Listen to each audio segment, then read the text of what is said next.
I want the 680 sewing machine, she said, and stamped her feet and everything. She'll be in the green room cursing me now for saying that. But yeah, she's coming up in the next hour. So we've got the 2 blocks of the fortnight. I'm not sure what we're calling it at the moment.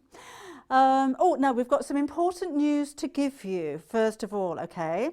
So because it's autumn, and apparently it doesn't need any other reason whatsoever, we're giving you free P&P all day today. I know, which is a great opportunity to stock up on stuff that you'd normally think, well, that's less than £3.95, it's not worth paying the postage on that. Free P&P on anything that you order. So free P&P if you're going to order a sewing machine or if you're going to order a packet of pins.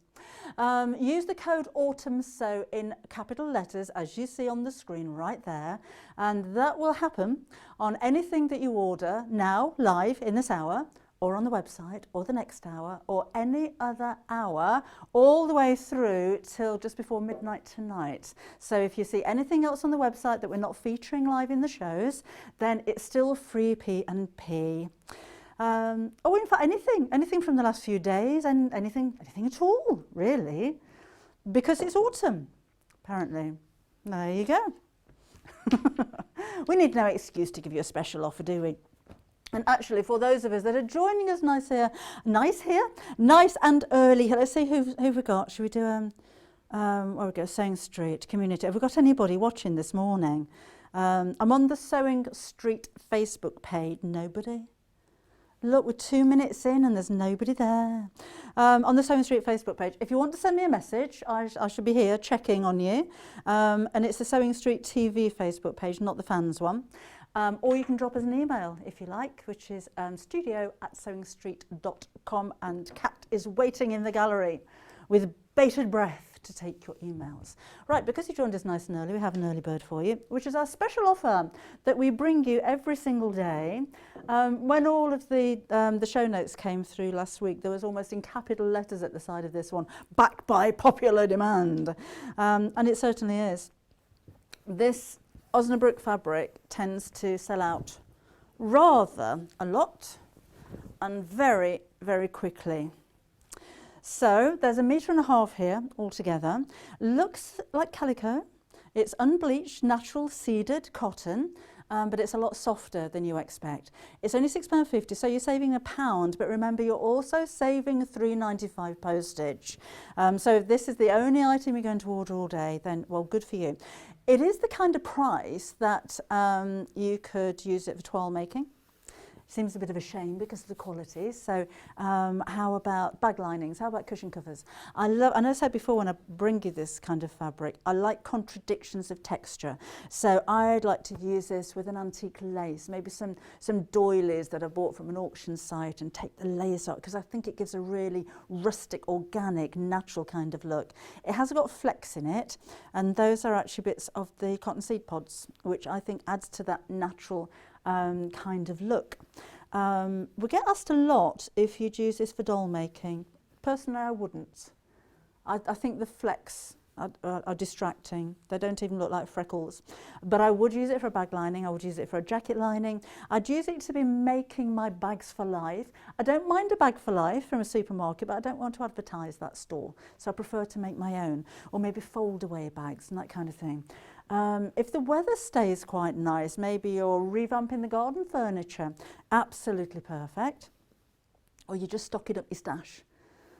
You're going to use this an awful lot. So that's what it's all about at 8 o'clock in the morning. And in fact, this whole hour is a real stash busting, consumable kind of hour. Because we're thinking with P&P free, what would you buy that you wouldn't do normally? Smaller items, isn't it? A bit of elastic maybe. Fancy go with some shearing elastic. We've got all bits and bobs like that in the show. With no post. I'm going to bash on about this all day. No postage. Right, are you there then this morning? Oh, morning Pauline. Pauline's there. Oh, Rosemary's here as well. Looking forward to the shows. Lovely. Carol's here. Let me go right down to the beginning. Oh, no, not that one. Oh, no. Not at that time in the morning, really. Oh, Morag, still on call, quiet night. I'm glad it's a quiet night for you. She's been knitting more, Rag. Hi Nova, she's here and watching. Happy autumn and have a good show today. Thank you. I'm sure we will do today. I think it's going to be really busy. Hi Sheena, I'm here. She said, I'm here every morning at 8. Morning everyone, have a great show and thank you for the free P&P. Amanda's here as well. She's off out today. It's a happy birthday for tomorrow, Amanda. Got a long weekend. She's managed to find a wing on up block 11. Find a wing. Oh, that's nice. And add it to my basket, but I can't find block 12 in the rain, but I am sure that Kat's going to look at that for you because I've no idea. Sewing Street TV on the Facebook page if you've got any comments there. So, what you've been making with yours? We sell so much of this fabric. What you've been using it for? It seems a shame to make 12s, doesn't it? Although at that price, it's only £6.50. Remember, that's 1.5 meters. That's a lot of fabric. You could make a shirt. You could make an apron. One of those crossback aprons that Alison brought the patterns. What about a bit of embroidery? So it's a nice. It's not a very loose weave, but it's loose enough to hand sew through if you get my drift. So you could do some nice red work on this. Or I wonder if you could use it for felting. I shall ask the felting expert in the next hour. That'd be a nice idea, wouldn't it? So anyway, that's what you're getting. Look, loads of £6.50, £1 saving. In fact, £4.95 saving, because you're not paying any postage. See, we don't wait until it's a Christmas event or a birthday event, or we just do it because it's autumn. Right, shall we have a look what's coming up for the rest of the day today? I'll let you know what you're in store for. So this hour is all about stocking up. So we've got the pellets and we've got the Bondaweb and we've got some papers and we've got waddings and all kinds of stuff like that. So stocking up your sewing room supplies with no P&P is what we're about today. Then we've got the block of the week with Delphine, and we've got week 11 and week 12 this week. And in fact, all the other weeks are available on the website. So if you wanted to go for the whole lot all in one go with no P&P, then that's a good idea, isn't it? We've got the Shelley Bag. Oh, you got a good deal on that as well. That is coming up at 10 o'clock this morning. That's the one that's like a little satchel, so I shall take you through a full demonstration. And we have some bundles put together for you as well. We'll never go at making 2. I've got nothing else to do. At 11 o'clock, brand new fabulous fabrics. And then we're repeating upon the sewing room tools from yesterday at 12 o'clock today. So are we ready? You got a cuppa? You're ready for this morning? Okay. Oh, Pam's got a cuppa in her hand. Lovely. We like to have a relaxing morning, don't we? Although it's not even Sunday today. I don't know why I'm here, to be honest. No, I really don't. Who else is there? I'm in on Tuesday as well. I don't know what's going on there. Oh, lovely. You've got a random capital letter. It says, I've got my cuppa in my hand. Watching, Pam. Oh, Nova, meant to say any advice on sewing leather. I try and avoid it, to be honest. I don't like leather. I've been given some red leather and have leather needles, but I'm scared of breaking my machine as it seemed to struggle. Oh, your little machine should be okay with that. Good of the leather needles because they've got a chiselled point to them, so that's going to make a slit in the leather. Use a really strong thread like a polyester, 100% polyester thread, and a thick one if you can. But your leather needle will make a split, so it's not going to cause friction when the thread goes through the hole. And because it's leather, it should heal around it as well because it kind of mends itself as leather. But I've not really, well, I haven't ever sewn with leather, so I'm not very much help to you, Nova, sorry. Right, I don't know where to start. Should we start with the Decovil? Last time I was in, when was I in? I can't even remember. Sunday? We had Decovil on the show, but we couldn't find it on the website. We've got it now. And there's rather a lot here. So this, let me open it and show you. That's what you get for £17.99. This is an iron-on interfacing, but it's firm. So unlike with the foams and the fleeces, which are soft and they're kind of polyestery, or even with non-woven interfacings. This is a lot stiffer. This has the feeling of leather. It's that kind of stiffness. It's quite rubbery. The shiny side is the glue dot side, so that goes onto the back of your fabric. But this will give you a nice firm finish to your bag, but without adding lots of bulk. Personally, I'd trim it down into the seam allowance, so you're not sewing through too much there, because if you've got a few seams going on together, it will get quite bulky. But it's got a nice matte finish as well. I like this for a bigger bag. I like it for a very well structured bag. I think you might struggle a bit for very small bags, so I wouldn't use this on, you know, a little makeup bag, that kind of size, because turning it inside out can be a little bit of a problem, I have found, just to be honest.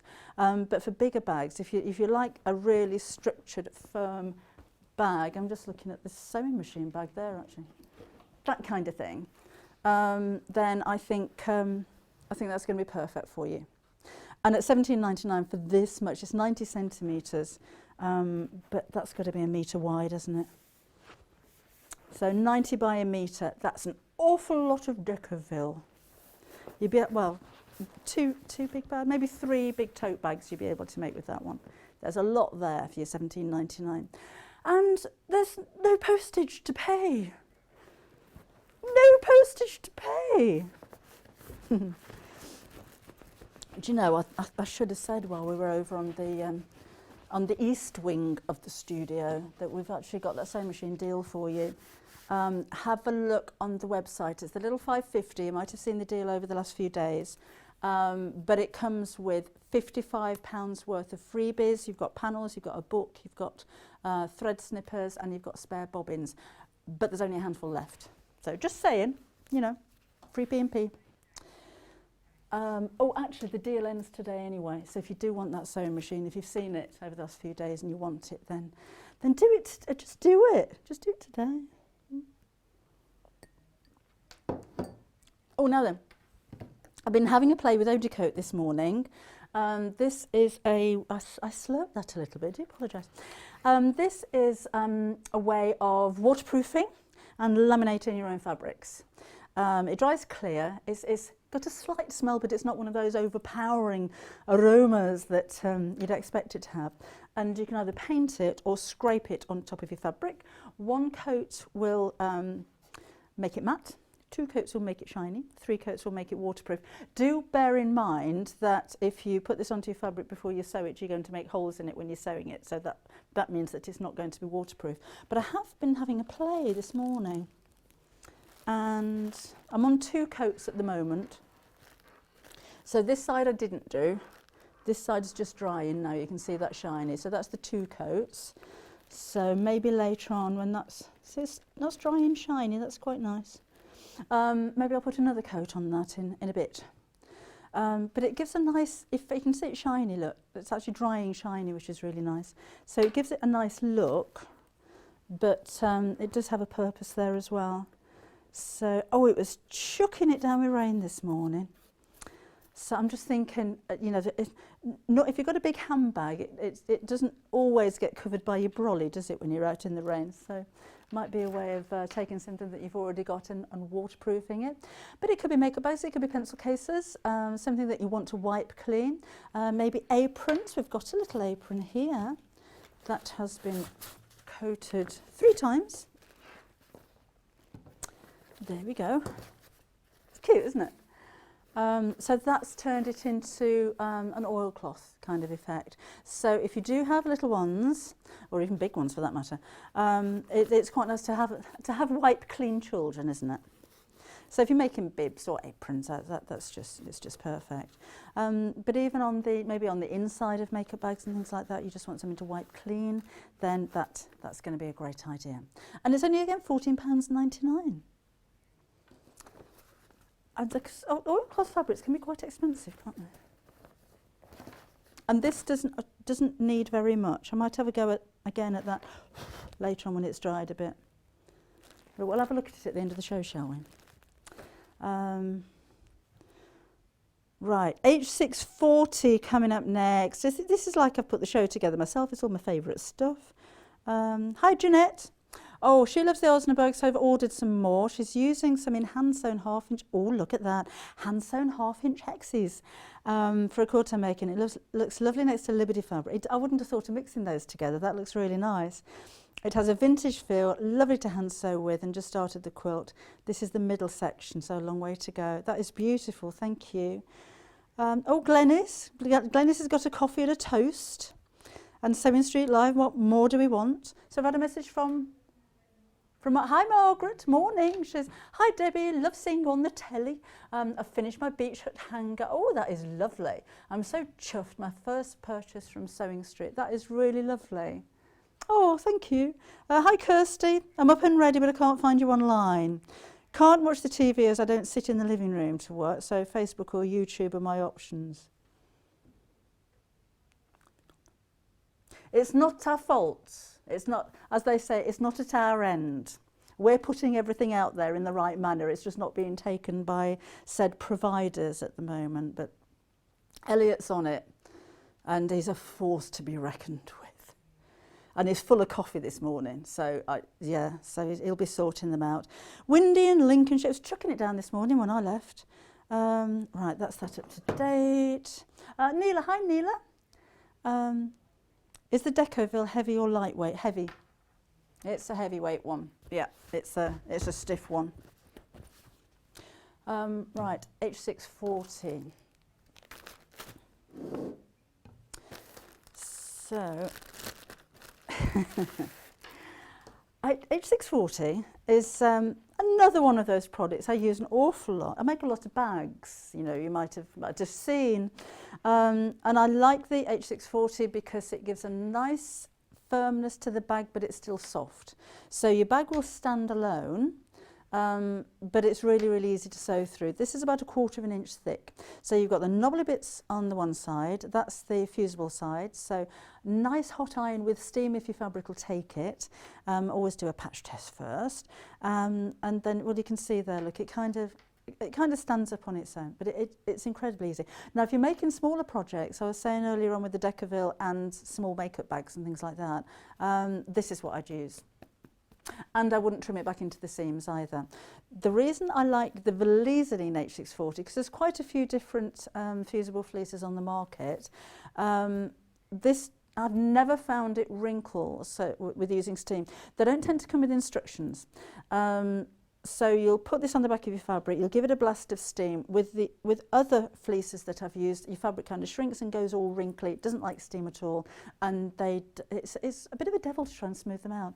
I don't find that this one wrinkles, and you can get a really nice blast of hot steam and smooth out your fabric. Start from the middle and go outwards, and it's just really easy to work with. It's washable. And so you don't need to trim it back into the seams, it's fine. I quite like to use it as well behind the front of cushion covers, particularly if I'm embroidering into them, because it gives your fabric a nice, luxurious, kind of scrumptious feeling, particularly if you've got very fine fabrics. You know, sometimes if you're embroidering and you've got a fabric that's a little bit thin, or a plain white maybe, you can see the stitches through the fabric. So put this on the back, it gives it a nice block matte finish. And you've got there, is it 1 metre square? It's about 1 metre square, that one. So again, there's a lot of fleece for your money there. Now we've got some polywaddings for you, so polywaddings. Right. Did I mention earlier on it's free P&P today, by the way? Just thought I'd put that out there. You do need to use a code. So don't forget, because otherwise we'll charge you. So when you go through to checkout, there will be a coupon. Does it actually say coupon code, something like that? Yeah, somewhere to put your voucher code, something like that. You need to put in Autumn Sew in capital letters, and then we'll take £3.95 off your order and give you the postage free. So our coffee's going cold now. So,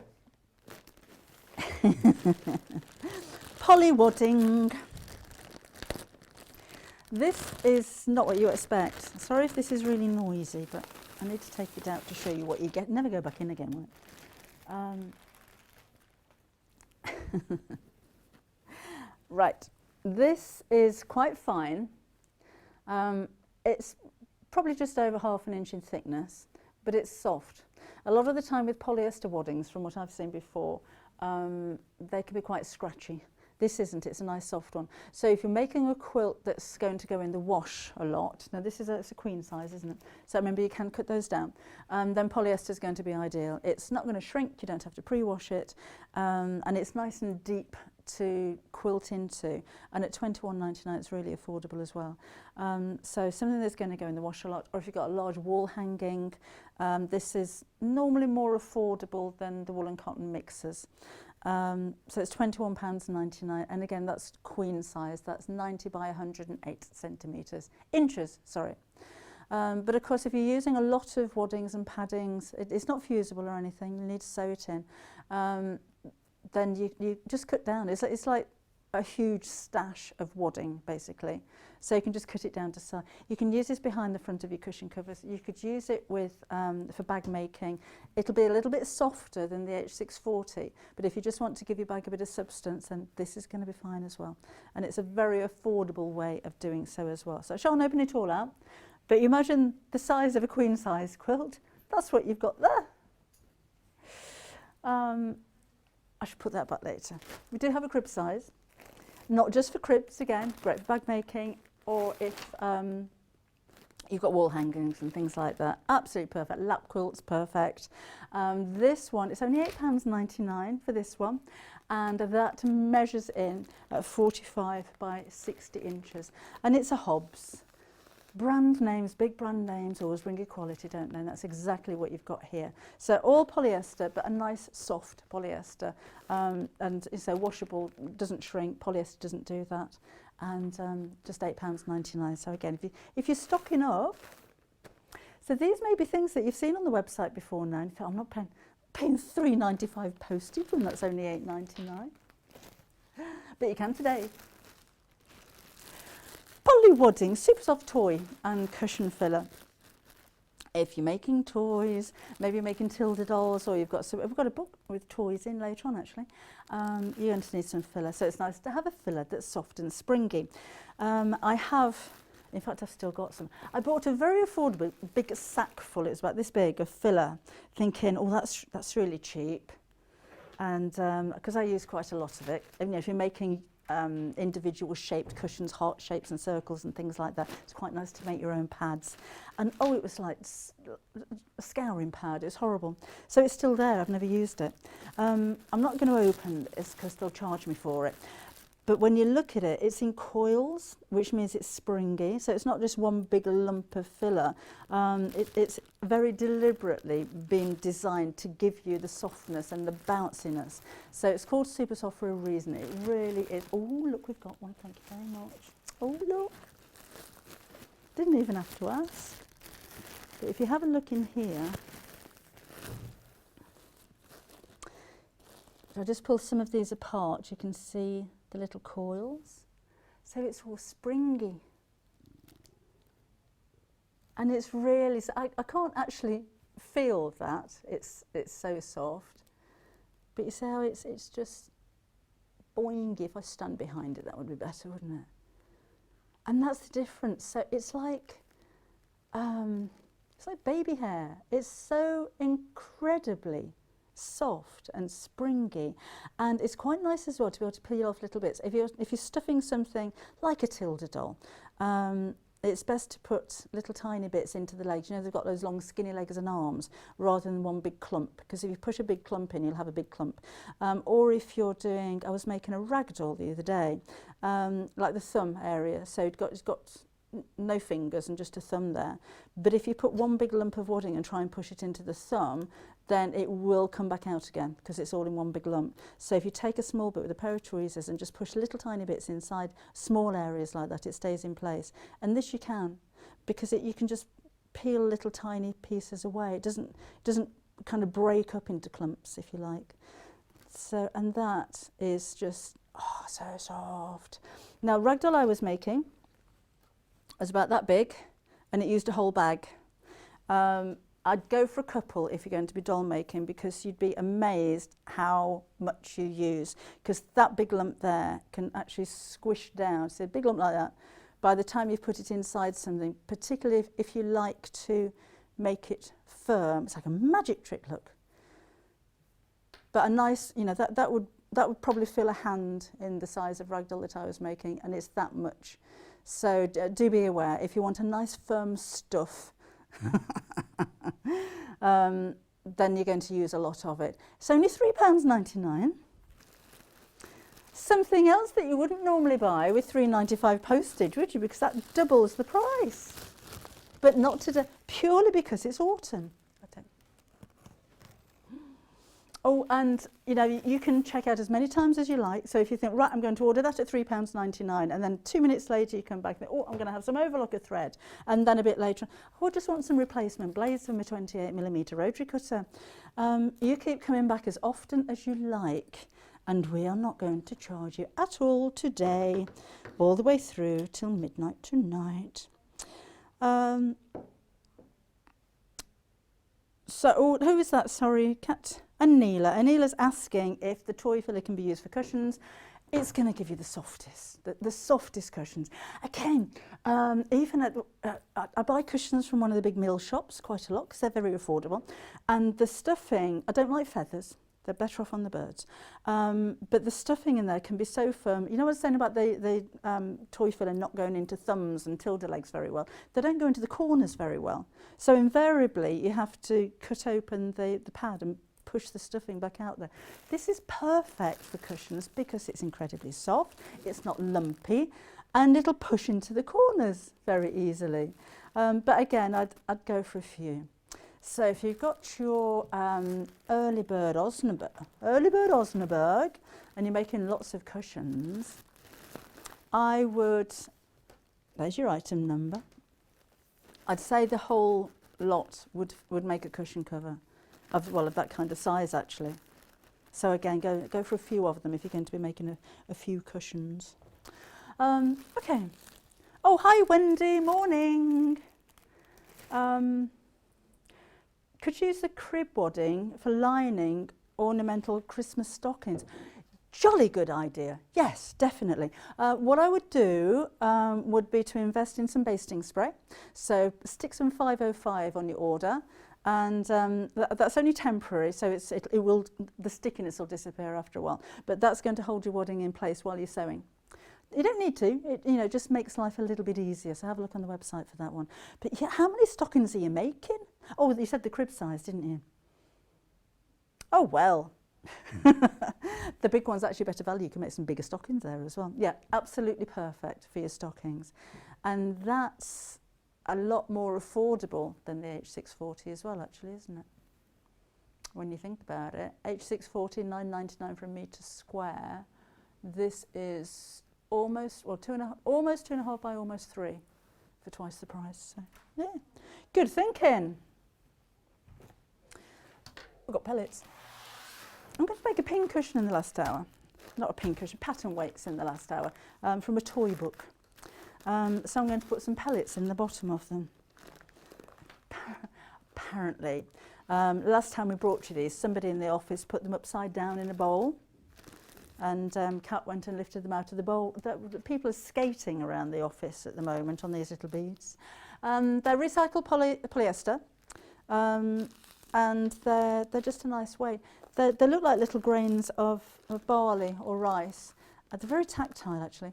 But if you're using this as filling for a doorstop, you probably get 2 really decent weights of doorstops, maybe 4 actually, depending on the size of your doorstop, for £5.99. But with a doorstop, I don't know about, we've got leaky doors, we live in an old cottage and it gets a little bit damp, and it rains in and everything, rain comes pouring through the cat flap. So doorstops tend to get a little bit wet. So if you're using something like barley or rice as weights, it gets a little bit soggy, doesn't it? And eventually they're going to go off, but these won't. So recycled polyester pellets, only £5.99. I'm going to use them with my pattern weights later on, but if you wanted to weight down, maybe collecting our Sewing Street little shop doorstops, then this is what we use in the bottom of them to keep them weighty. And they'll stay clean and they're not smelly. And it's a lot easier than sand as well, for £5.99. Oh, no coffee. You have to have a coffee in the morning, don't you? You do when you get up at 3 o'clock, you have to have a few. Right, up to date there. We have, excuse me, Bondaweb. 2 options for sew applique. I love Bondaweb for applique, for two different types of applique particularly.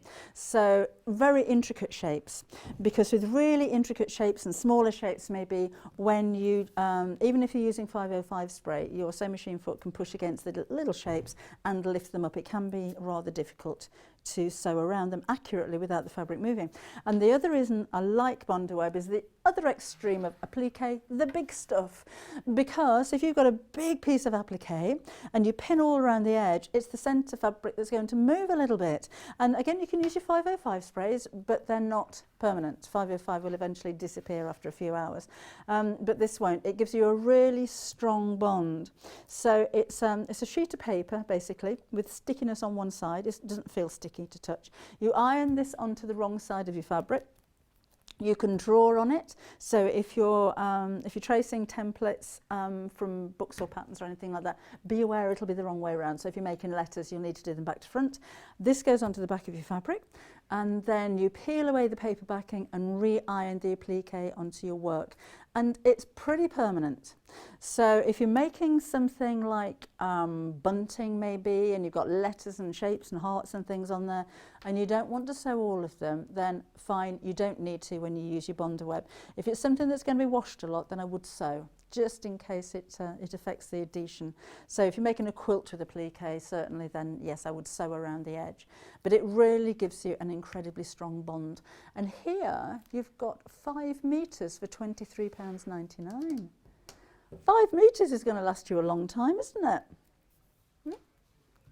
Great value. But if you just want a little bit, if there's no way you're going to use that amount, we do have the small. This is in a long strip. So same thing, just a smaller packet for £2.99.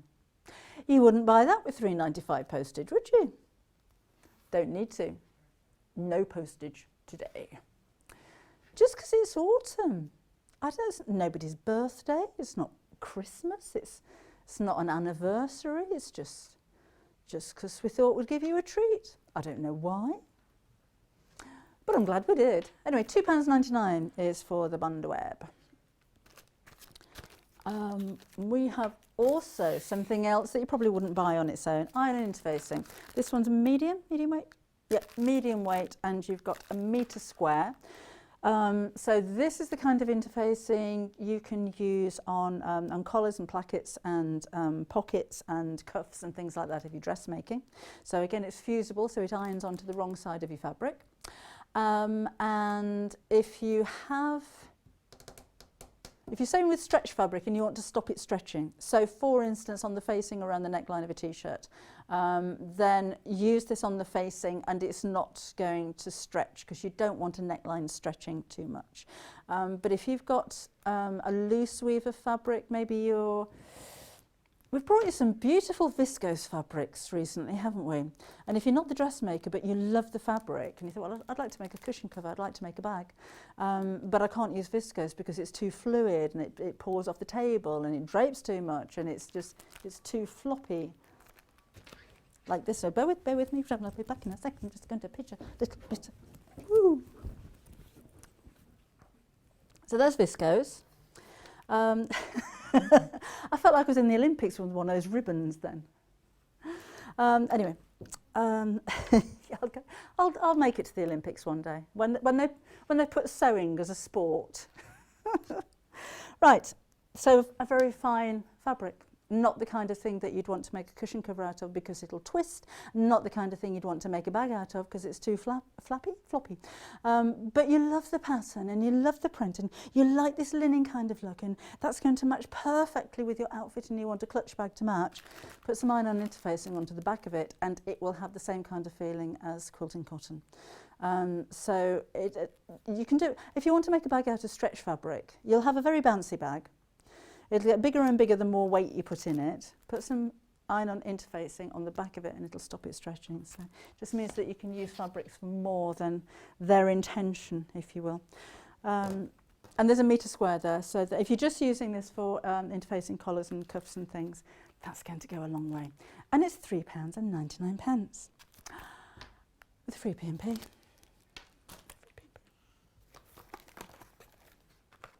We've got shearing. Again, you wouldn't, would you? Not for £3.95. Well, I wouldn't. I'd want free postage on that. If I just wanted to order a £1.99 product, I'm not paying £3.95 postage. Well, you don't have to.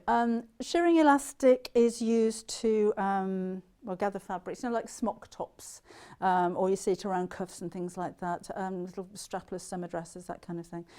Use it in the bobbin only, so not on the top thread.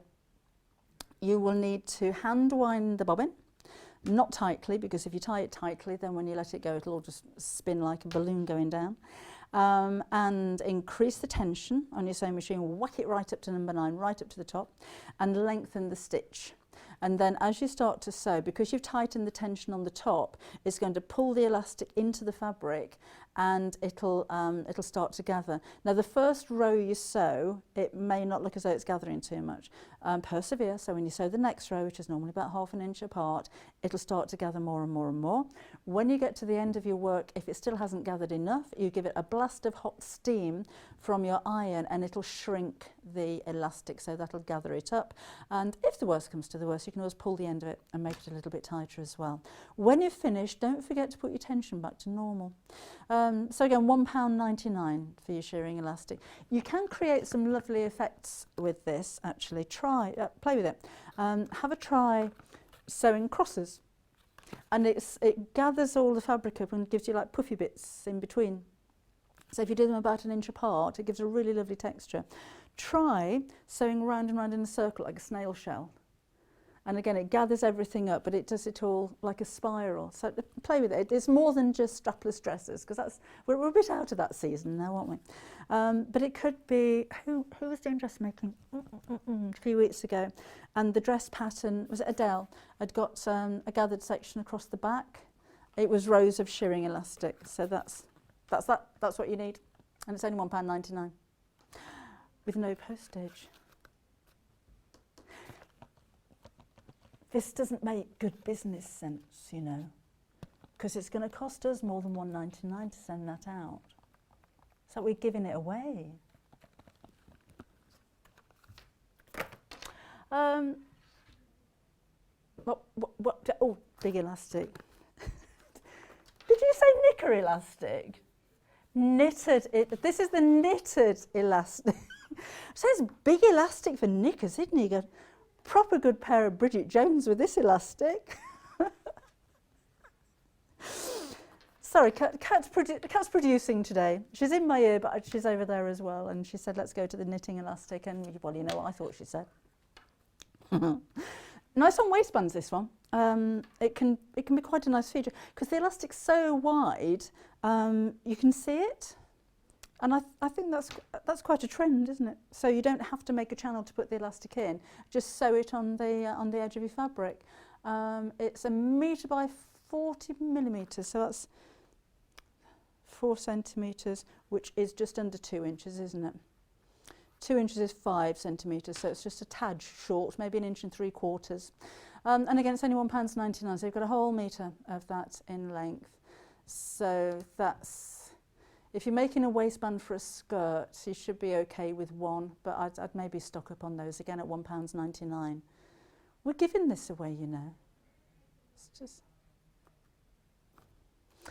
Yep, so it won't take up much room, so well worth getting hold of while we're losing money. And because it's free P&P today. Oh, I don't know. This just hasn't been thought through, has it? Yeah, buy that for £1.99. Actually, Elaine, yes, everyone's having problems viewing on YouTube and Facebook because we're not there. Sorry, we're working on it. We are working on it, but it's not our fault. So yeah, Elliot's in the office at the moment on the phone. Is going to send the boys round to YouTube and Facebook, I think, and sort them out. Right, I'm not listening to a thing about where we're going to. Oh, right. The big light. I have a magnifying light at home, and I find it really useful for painting my nails because I can't see too well at the moment. But if you're embroidering, if you're doing handwork, actually if you're smocking, I do a lot of smocking, then this is so useful because you've got the magnifier, but you've got a light in here as well with different intensities too.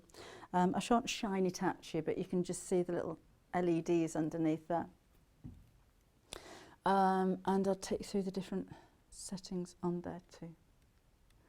So it kind of different brightnesses, but you've also got the warm and the cool tones on there as well. So you're in control basically. Now we have this attached to the table because it's got a clamp. It does come with a stand as well, which is adjustable, so you can have this as a standard lamp. So if you're reading, you can have it over your shoulder maybe.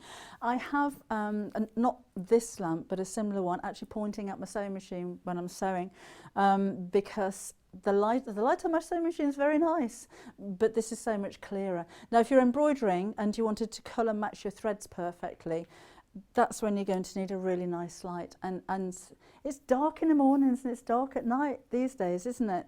So if you're reading, or if you're doing puzzles or jigsaw puzzles or crosswords or anything like that, I find it more relaxing to have one of these kind of lights than certainly fluorescents or normal bulbs. And it's bendable, so if you're a hobbyist, my dad used to, what did he call them? He had a model railway. And he doesn't play with trains, he operates them. He used to get in trouble for that. But he'd hand paint them, so they'd have LNER or something written down the side of them.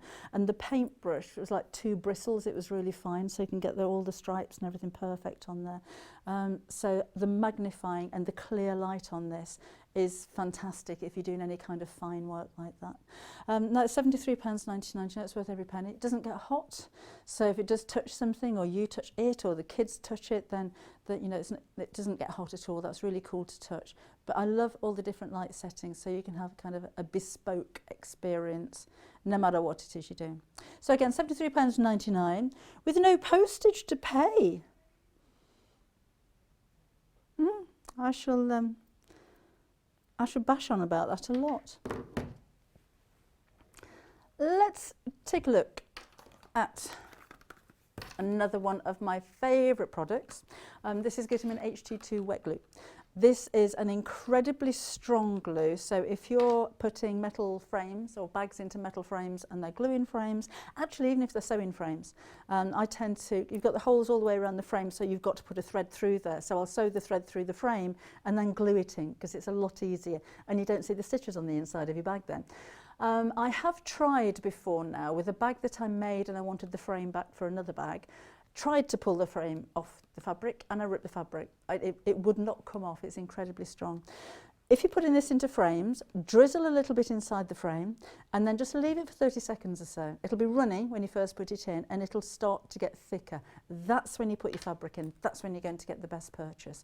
But I also use this, a little dab of HT2 behind buttons. So if I'm using buttons for eyes or decorative buttons, I'll sew them on, but then just put a dab of glue behind it and makes it really strong. If I'm making toys and I've hand sewn any part, so maybe it's the ears on a teddy bear that I've hand sewn on, just down the back of the ear, just drizzle a little bit of the glue and it'll stop the stitches from ever coming undone. So, if you've got something that children are going to play with, you don't want them being able to rip it off. Little noses, even safety eyes that aren't supposed to come off, I always put a little bit of glue on there.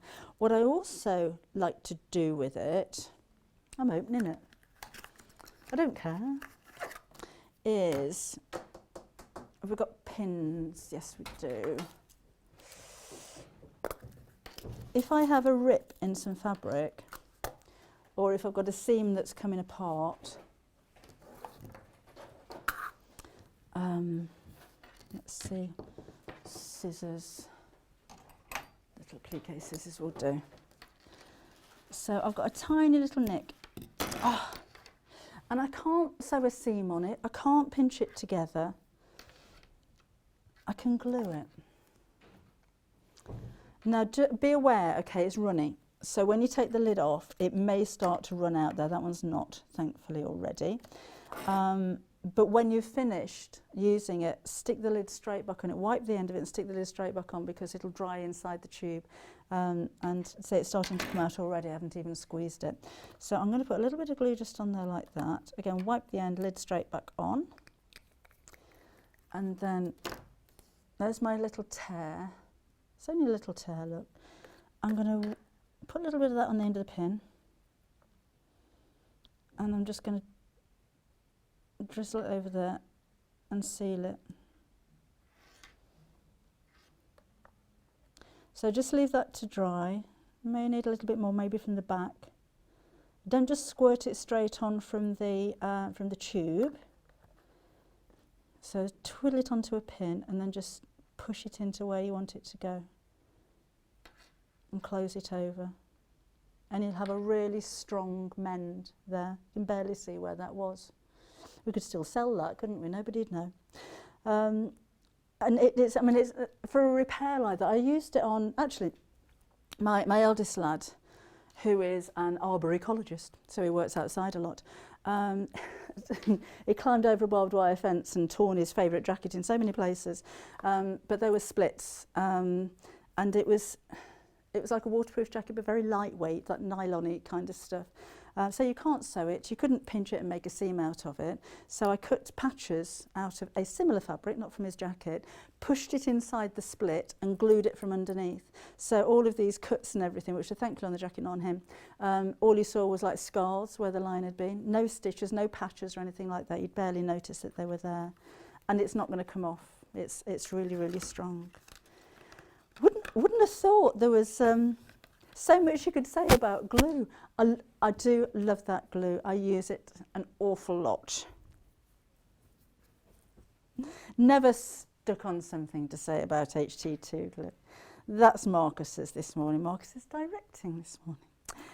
So we've got Kat producing, we have Marcus directing, and we have Elliot kicking some bottom in the office this morning. Trying to get us onto Facebook and YouTube, basically. While we're talking about adhesives, this is another pen that I like. This is an adhesive glue stick. So completely different. This is a basting stick. So this is a glue that is not going to be permanent, so you're not going to be mending holes with this one, but it's like having a pen full of pins. So it holds things in place. So if you're fitting a zip, I'll put a little bit of this along the zip tape and hold it in place. Designed for fabric. I wouldn't sew through the HT2 glue, it's like rock solid, but this one you can sew through without it gunging up your sewing machine needle. It's blue, but it dries clear and it washes out. So if you do have some kind of spillage onto your fabric, it's not going to be permanent. And we're giving you a refill in there as well. For a plique, again, if you don't want to go for your heat and bond, if you just want something temporary, this is a good idea. If you're I tell you what it's good for. If you have any faux leathers, like the PU that we have, you can't really press it. It won't crease. So if you wanted to do some top stitching and hold the seam down while you're doing it, then just put a little bit of this on the underside and it'll hold it together. You know, if you're making a bag strap, for instance, out of PU, and you do that thing where you've cut a 4-inch strip and you fold it in half and fold it in half again. If that was fabric, then you'd press it. You can't press the PU and it's all bouncy, it wants to fight back, but you can glue it. So you can hold all of that together while you sew it and stop it moving around, which is invaluable. I'd stock up on those as well. That's the whole idea of this show, stocking up while we have the stock. We don't even have the refills in stock at the moment, but you do get one with the pen. And there's one in the pen already as well. So you are kind of getting 2 glue sticks in there too. If you're English paper piecing, you've got to get one of these. It's a lot easier than tacking. Just to wrap your fabric around your paper pieces and hold it in place. So it's really, really useful, that one. Talking of which, we have English paper piecing card for you. So this ain't no ordinary card, it's the right weight. So it's 160 GSM, I think, this one. If you're English paper piecing, you want to reuse the cards. And sometimes when you catch the end of the card with your needle, you perforate the edge of the card. Doesn't matter, you can still use it. You also want to be able to get the card out, so you need a sturdy, without ripping it, you need a sturdy piece of card, but it needs to be fine enough to bend. So if you're English paper piecing hexagons, you're going to have the Y seam, and you will need to bend one of those pieces so that you can sew the other two together. So this is the perfect weight, specifically designed for English paper piecing. 20 sheets at £2.99, but again, remember, they're reusable. It also means that you can cut them to exactly the size that you want. So if you want a 1.75 inch hexagon instead of the standard 1.5, 2, then you can make these any size and any shape you like as well. Maybe you're making some designing your own tessellating shapes. You can do it with cats and owls and things like that. Then you can design away and you know that you've got the right card. So again, that's £2.99 if you'd like to order that. Something else little that we thought would be a good idea to stick on the show today because of there being no postage to pay today. We've got the 45mm rotary cutting blade. There's actually 3 in here. They can be so expensive. It'll fit any one of the brands of rotary cutter as well. So if you've got a So Easy Fine, if you've got a Fiskars, if you have an Alpha, then this is going to fit. 45mm is the most used size of rotary cutter. I've got all of them. I've got a 60, I've got a 28, and I've got a 45. But it's a 45 I need to stock up on blades for most of all, because that's the one that I use most of all. And you do get through a few of these. Always make sure there's no pins on your cutting mat. If you hit a pin with this, it'll make a nick out of it. Then every time you cut, you're going to have a little piece of thread that hasn't been cut through. It'll drive you mad. Don't get your HT2 glue on your cutting mat, because that can damage the blade as well. So I know you can get blade sharpeners. At this price, I tend to just replace them. So again, £8.99 is your price for the 45mm blade, but there are 3. I've seen them for £10.99 each on one of the, you know, the place where you get your books from with the next day delivery. Yeah, really expensive. So those are 45mm. We've got the 28mm. 28mm, I use this one for cutting out patterns. So if I'm going around curves, if I'm cutting sleeves and necks and things like that, then that's the size of rotary cutter. I like to do that with it. You can be a lot more accurate with a smaller rotary cutter. So if you've got a 28mm and you need extra blades for it, there you go. 2 for £6.99. And then we've got a wavy one as well. You can use these with paper as well, just like with your scissors though. I'd have my rotary cutter for paper and my rotary cutter for fabric. Never the twain shall meet. So this one will give you, it's a 45mm again, but it gives a wavy edge. So it's not pinking, so it's not going to finish your seams like a pinking shear or the pinking blade will, but it'll give you a decorative edge. So if you're working with felt, or if you are felt or paper, you get a really nice finish with that one. There's 3 in there though, they're not all the same. There's the pinking one, so this can finish your seams because it's going to be 45-degree angles, it's a little bit sharper. But again, for working with felt or working with paper, that's fine.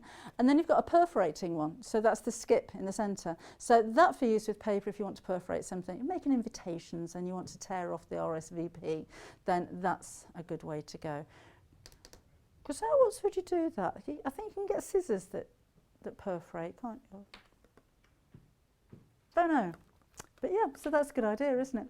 And again, that's £9.99 with free postage. No postage today. Why? Why, I hear you ask? Don't know. Actually, it's because it's autumn. We just couldn't think of any other excuse to give you free P&P, so we're saying it's because it's autumn. It's a new season. The summer blues. Oh, it's the 2020 blues, isn't it, this year? Okay, we're almost out of time in this show. I did mention earlier on the deal we have on the Honor 550. This is the most affordable sewing machine that we bring you, but it is feature packed, and it's coming with over £50 worth of bonuses for you today as well. What we like, and free postage. You have 50 stitches. You'll have 2 separate packages, so we'll send you out all of your freebies. Elna will send you the machine. They'll also give you a 2-year warranty with the machine. When I was saying it's feature packed, as a basic sewing machine, as in price-wise, this is no basic sewing machine. You can use it with or without the foot pedal. So if you're in a wheelchair, if your legs don't work, if you're not very well coordinated, if for some bizarre reason you like sewing standing up, and your foot pedal won't quite reach the floor, then you can use the speed control on the front of this. If you're teaching somebody how to sew, and a bit like teaching somebody how to drive and the foot goes down too far, you can regulate the speed with the speed control on the front. There is all the stitches that you need in the side of the machine here. Ooh. And the stitches that you need, so not thousands of decorative stitches, but you do have 1-step buttonholes. You do have some decorative stitches in there. You've got utility stitches, and it's an Elna. It's a good quality machine for, I would say, anybody that's upgrading from a mechanical or electronic sewing machine. So if this is going to be your first time computerized sewing machine, it's really, really easy to use. I would say if you're short on space, but you do a lot of sewing, you've got a build quality inside this machine that's going to be able to cope with taking your jeans up, or maybe you're starting quilting, or you want to do dressmaking or bag making. But it's a very simple to use machine. If it's your very first machine ever, or you're thinking about buying somebody a machine for Christmas, if they're learning how to sew, this is easier to use than an electronic sewing machine, because all it is pressing buttons to choose your stitches. And it's got things like your needle up down. You don't expect those extras on a machine of this price point. Those are normally the things that come with the more expensive machines. But we've got loads of features to show you, let alone the price at £499, and your postage free, and all of your bonuses that come. You're getting a book. You're getting the snips and the bobbins, and you've got the Flower of the Month Christmas panel, and you've got your traditional fabric strips there as well. It's got the free arm, a backlit LCD screen. It's got a full rotary hook. Now it's horizontal, so it's a top loader basically. Built-in needle threader, never buy a machine without one. 7-piece feed dogs, that means it's going to have a good grip on your fabric. Auto locks, oh yes, that's another feature that you don't expect to find on this price point. Your auto lock stitch, that's going to sew 3 or 4 stitches on top of each other to lock your stitches, so you don't need to reverse. And as I said, that needle up-down position. It's also got a presser foot pressure dial.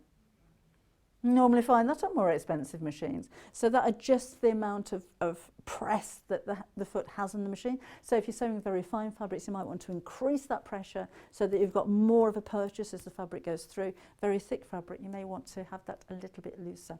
But we are very, very limited on this one.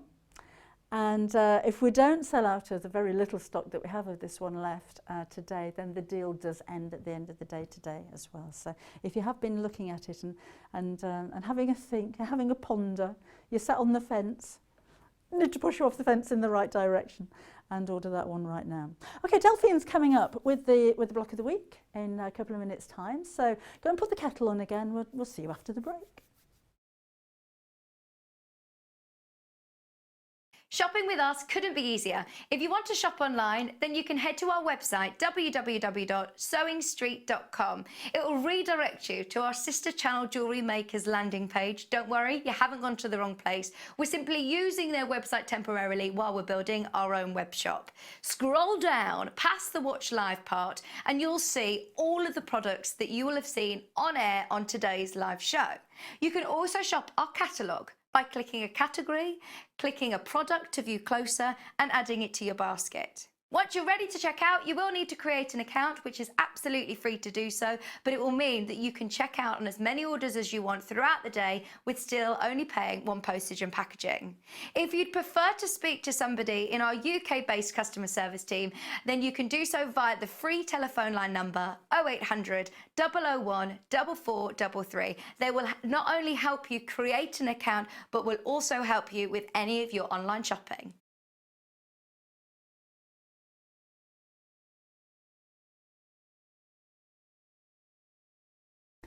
Hi, I'm Debbie Shaw, and as a professional sewer, I really know how important it is to use a high quality thread. Well, you think about it. You spend a lot of money on your sewing machine, you'll spend a lot of money on fabric, and you'll spend a lot of time sewing. So why let your thread let you down? I know a lot of our designers and customers prefer to use Aurifil thread. Now, this is a family business. It was established in 1983 and they're based just outside Milan in Italy. They produce superior quality threads for domestic and professional sewers alike, and they've achieved worldwide success with quilters, sewers, embroiderers and textile artists who all appreciate the versatility and the strength of these threads. It's all made from Egyptian cotton, which is grown just at the side of the River Nile, and Aurifil only use the long staple threads, which gives their thread that strength. Each one of these threads goes through 15 steps before it even gets onto a spool and then comes to you to use in your sewing projects. Now at Sewing Street, we've collaborated with Aurifil and we've brought you two collections of threads. So we have the Quilters collection, and these are exclusive to Sewing Street. We've done a lot of research with quilters, and these are the colours that you prefer to use. So we put a whole collection together for you. The second collection is the Essential collection. So this is for the homemakers, for the bag makers, for the craft sewers, for the dressmakers. And again, these have been proven to be the most popular colours that you're going to use. So if you want your projects to last longer and your seams to be stronger, invest in some quality thread.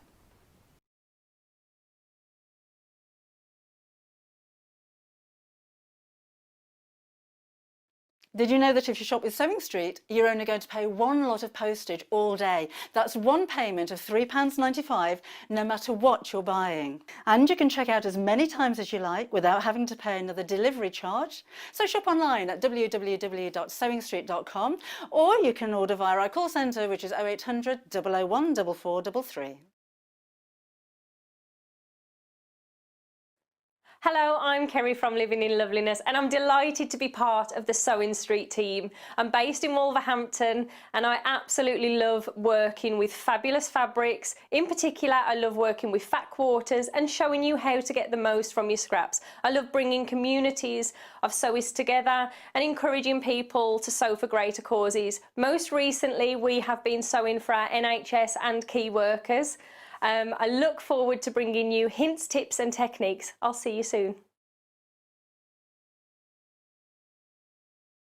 If you'd like to get in touch with us during our live show and send in any messages or any questions, then you can do it on studio@sewingstreet.com.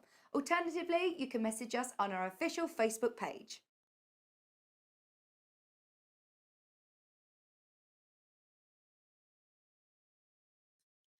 Hello, my name's Fiona Hesford and I'm founder of Sew Girl. I'm based down in Wadding on the south coast of England, and I've got a range of sewing patterns which I've developed over the last few years, which are projects for loose fitting clothing, everyday simple garments, things that I really love to wear myself.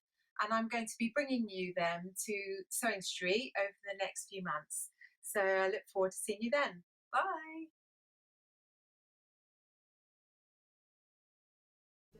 Welcome back again. It's a blog of the week time. This is John Cole Morgan's Moving On Up quilt. We've got blocks 11 and 12 for you today. So we're doing this every other week now. So we're not doing it every single week. So shall we have a look at the blossom first of all? So this is the block that you're going to make up. So this isn't what you get. You get the fabric panels to make the block. And the full instructions are included there as well.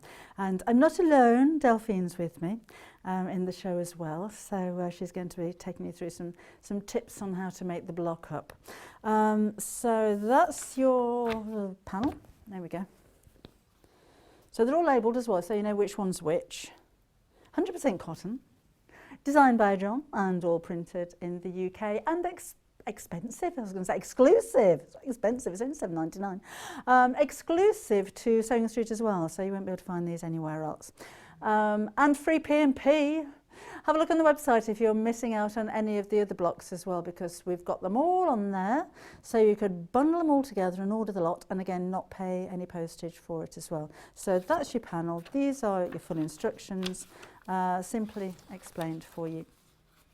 So that's what you're going to be making. So we've got 2 colour options for you. So that's your Blossom, which is the pastel-y one, and then this one is the Rainbow. So again, that's what you're going to make from it. Is that right? That's what you're going to make from it. And that's your fabric. There you go. Now you will need your backing fabric, you'll need wadding, and you'll need a plain fabric as well. We've deliberately left the plain off because some of you wanted white, some of you wanted off-white, some of you wanted black. You couldn't make your minds up. And it's a way again of keeping that price down. So you get the colours and you get the full instructions. You'd pay more than that for instructions on their own, you know. What's that, normally about £12.99 for a set of instructions? So free postage, it's like you're getting free fabric as well.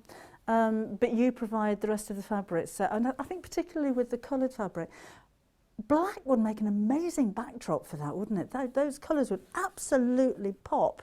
We're recommending 2.5 metres that you need to buy yourself. Maybe you've already got some. But there again, it could be the pink, it could be a purple, it could just be a white. You can create some very different looks depending on the type of fabric that you choose to go with it. So they get posted free and everything. So that's block 12. Got those mixed up, haven't I? That's block 12. That's block 12. So that one's block 12. So block 11 is, oh look, I'm getting me all mixed up now.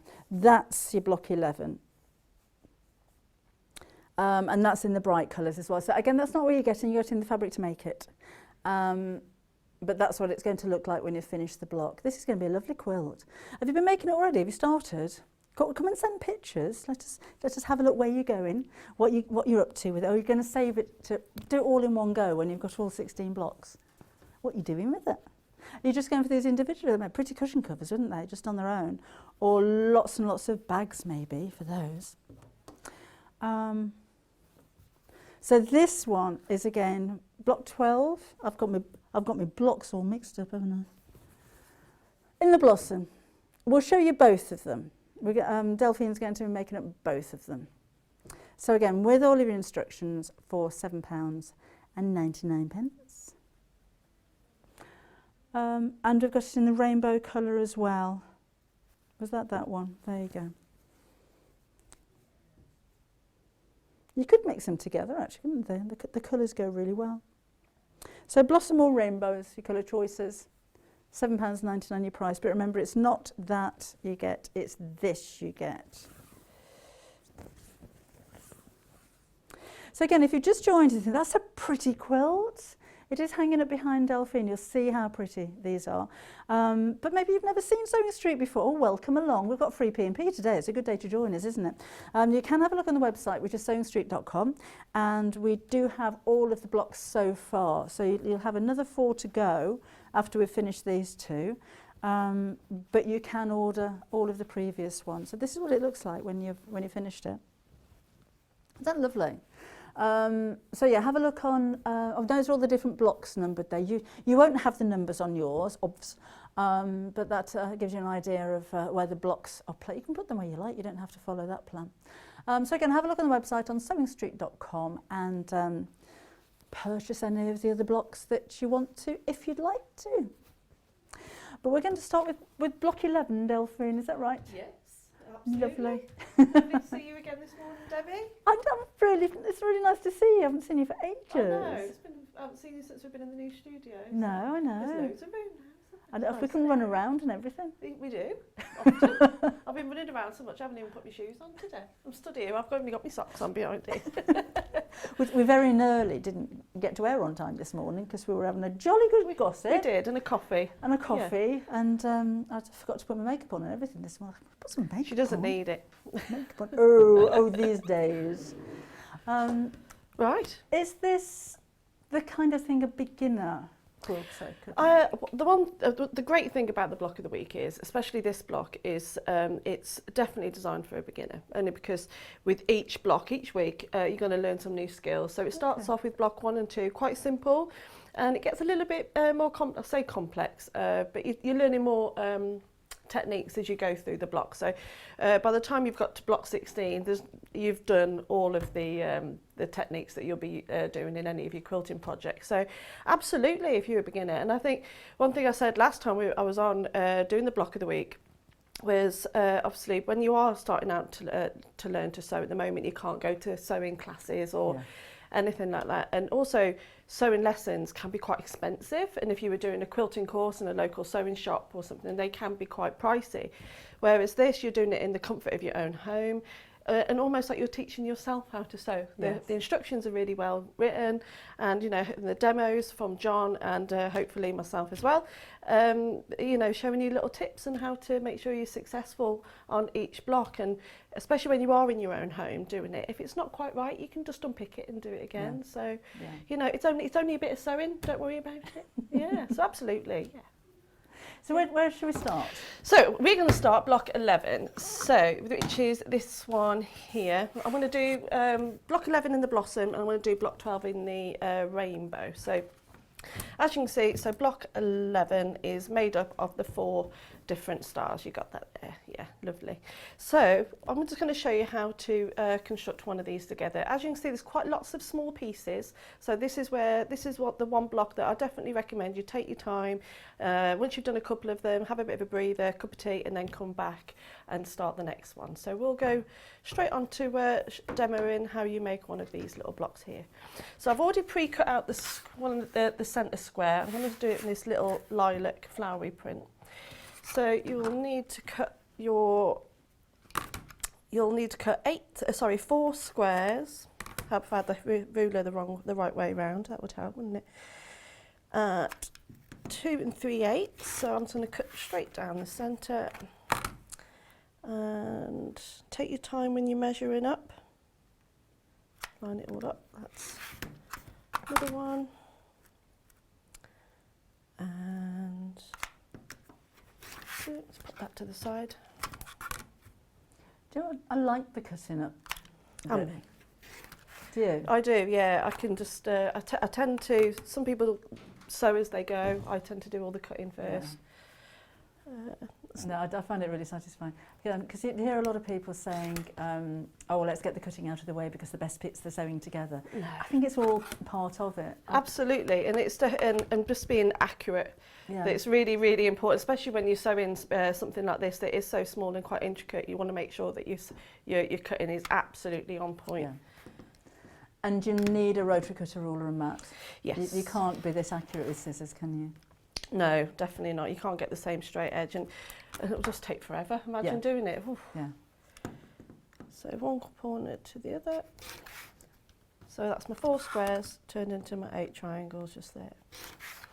So all the measurements for your cutting is all in the instructions. So just say make sure you read through all of the instructions before you start cutting. I'm just going to put that to the side. I've already done the white ones because I don't think you want to watch me for an hour cutting out fabric. So I've already done my square, so I'll just put that to the side for now. So then I've also got my triangles just here. So to start off with, I'm going to take one of my pre-cut triangles, one of my the larger white ones, and ones that I've just cut, and I'm going to put that right sides together, lining up that bottom edge. Now you can put a pin in it if you wish, or you just take it straight to the sewing machine. Now you can chain piece these to save a little bit of time. So I am just going to put together 4, so then I can take them straight to the machine. Now if you're not sure on what fabric, because obviously there is a key in the instructions where you can go through all of the, each fabric has got a different number to it. On the actual panels there is numbers, they are all numbered individually, so you can, if you want to, just have this in front of you. I've just sewn them all together all the numbers, so you know exactly that fabric 7 is the pink one, and fabric 9 is the floral one as well. I know that John was quite keen on doing that, and I thought that's quite a good tip, so I thought I'll show you I think that's a really good idea, because Mm. I mean, I've done panels or designed panels before now, and written what the parts are just at the top, but of course when you cut them out, they're not written on there anymore. No. So that's such a good idea. So I'm just taking them to the machine, and strictly with the 1/4 inch seam. So I am going to, oh, I was wondering why that was a little bit slower. I'll just turn up the hair a little bit there. So I'm just going to chain piece these. Like I said, just take your time with them.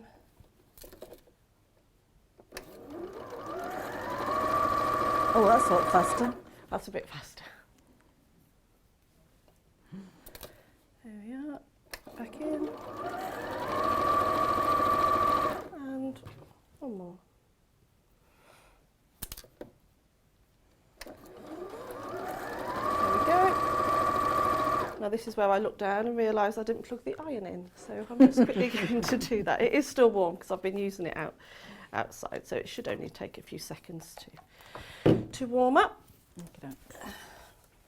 I suppose as well, if you're new to quilting, you don't have to make the whole quilt. 4 No. blocks together would make a nice little lap quilt size, wouldn't it? Lovely. And also there was some of the blocks when you mentioned earlier, they just make really nice cushions. Yeah. Just putting a nice border around them and then quilting the ditch. I think Yeah. that would look really pretty, especially if you, like you say, you're not making a quilt. You could put them, like you say, 4 on the sofa or Yes. on the bed, or like a 4 together to make one big one for the bed. Yes, That would that'd look be nice. Okay. Or bags as well. Yeah. They're really pretty bags. You could get a decent sized tote bag and maybe just use the block as one big piece of applique on the front of a bag. That would look lovely. Especially Especially with Christmas coming up. I know. Are you having a handmade Christmas? I can't even think about Christmas. I've not moved house yet, so. Oh. And at the moment, it might be that we're moving right before Christmas. So as long as the boys have everything that they need, then. But yeah, I tend to do.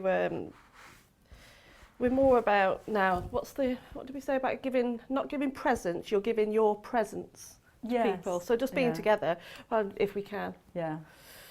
So I'm just opening the seams. Sorry, I'm not opening the seams. I'm actually pressing them to the dark side. So I tend to, when I press them over to the dark side, I just lightly go over and then I turn it over and get the nose of the iron to make sure that that is completely open, because that will make the difference of lining up all of your points. Okay.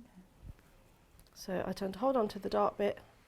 We're going to do Secret Santa this year. I was talking to my eldest lad the other day, and he said, you know, everybody's got everything that they want, so should we just not do presents? I said, well, it's a shame not to do presents at all.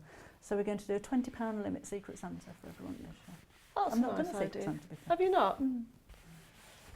That's a good idea. We did a game actually last year. We did it with a couple of the families. So what you do, you get each family member to bring, say, 5 presents wrapped. Now it could be anything from a really nice set of gin glasses to some tin foil that you'd have in the kitchen. Right. And you wrap them all up and you get 2 packs of cards. The one person's the host, and you just dish out a normal playing cards. And then each time, so you take your turns and someone picks up a card, say it's the 8 of hearts, and you're like, oh, I've got the 8 of hearts, and you can pick a present. So you take that present and then you open it, and then it could be something really, really nice, or like you say, it could just be a loo roll or something like that.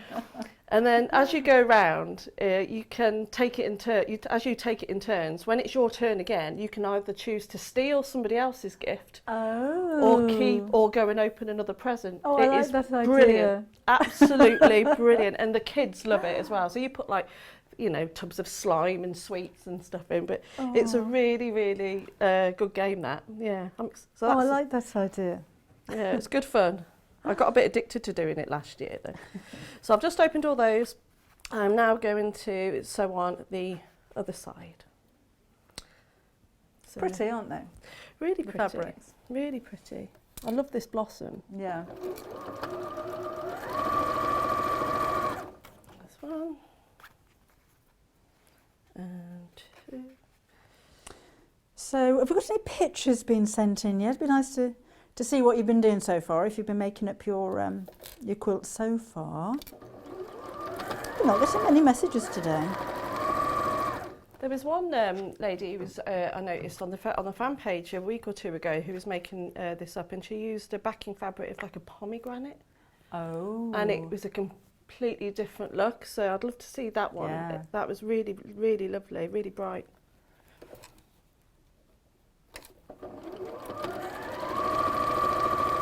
Got lots of colours on the website. If you do want any plain fabrics, we've got loads. Yeah, blue. I kept was saying blue would look nice. I think, blue. Well, there's so many colours in there actually, isn't there? Yeah, I'm not sure she was doing it with the. Where's my scissors gone? The rainbow or the blossom actually, but it was really effective.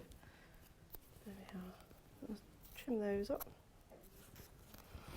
Now I'm going to give these a press, and then I will trim off the little dog ears, and then we'll move on to the next bit.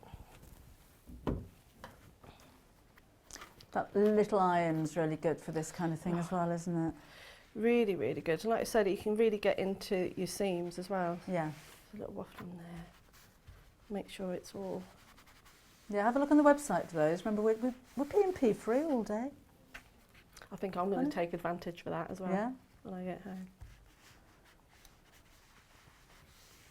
There we go. So you don't want to stretch it. You want to be careful when you're ironing it, because obviously it is cut on the bias, so you don't want to push the fabric too hard. If you have got a little bit of best press or a bit of starch, that helps when you're working on the bias, and especially with small pieces. I don't know if Good idea.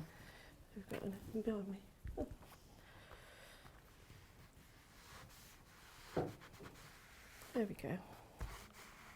So I'll just tidy those up a little bit. I'll just move this out of the way so you can see a little bit better. Oh, dropped one. Are we expecting any of your kits anytime soon? I've just been having a chat actually outside. Oh, yeah. With Having having a negotiation. yeah, a little bit. There's some exciting things going on in that office actually, so I'm quite yeah. So I'm like a child in a sweet shop when I get given my projects, and it's great when you're here and just going through some of the books and having a look at some of the fabrics. So yes, I've got quite a few ideas in the making. So hopefully, come next month, you'll see a few more designs. Oh, yeah. I look forward to that. Love your designs. Oh, I love yours. Oh, thank you. Mutual appreciation. Yes. Okay, so I've just trimmed off the. I do know I've make a mess when I'm in here. I'll put those. I'll tidy it up later. Put that. Oh, Elliot will do it. Yeah, Elliot can do all the tidying up. So a good thing at this stage is to lay out your block. So it will be like this. So as you can see, I've already pre-cut the squares. Okay, so what I'll do, now I sew them together in rows. So first of all, I'm going to sew these squares to this one, and then I'll sew these ones and that one. So I'll start off with the top one, I'll take that back to the machine.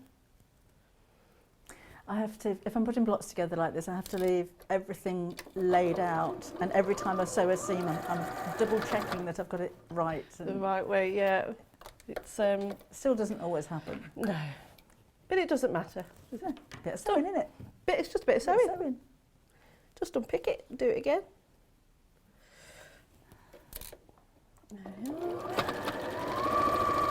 So that's that one. I will take that off so you can see. So that's that one done already. Obviously it does need a bit of a press. So I'll just move those threads out of the way. There we are. I think we've got some pictures. Ooh. Where are we? Oh, Sue. Sue's been making the Home is Where the Heart Is quilt from Yvonne. She says it was really fiddly, but it's worth it. It's nice to have a challenge sometimes, though, isn't it? Definitely. It's got interlocking hearts on it, if you haven't seen, like a plique, so it looks amazing. Lovely. I love a bit of a plique. Do you use a lot of Bondaweb? Yes. Bondaweb and interfacing, depends what type of look I'm going for. But I do use a lot of interfacing as well. Yeah. Especially if I'm doing something for the first time, I'll draw it out on there and then cut it out. And then if I'm doing it for a design, then I'll use the Bondaweb. But the Bondaweb, it's quite good because it stops the fraying, doesn't it? Yeah. So so especially with your applique projects, if you're just doing it as a one-off, then a Bondaweb's the best, I think, because it's on there, it's not going to come off. What about freezer paper? Have you used that? A little bit, yeah. I've used it a few times, yeah. What about yourself?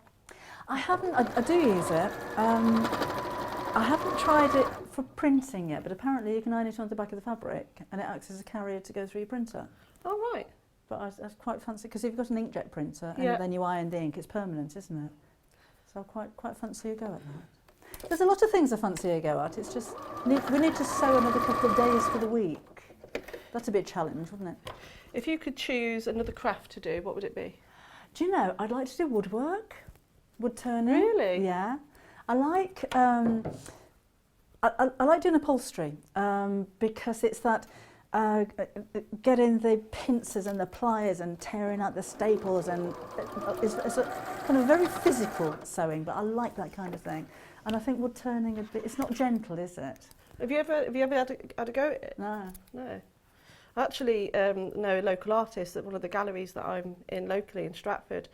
Howard Lucas is an amazing artist, and he does all wood turning, and he makes all these beautiful candles, candlesticks, and like you say, so it's stunning work. And you're picking something up, and I'm like, how has he actually made that?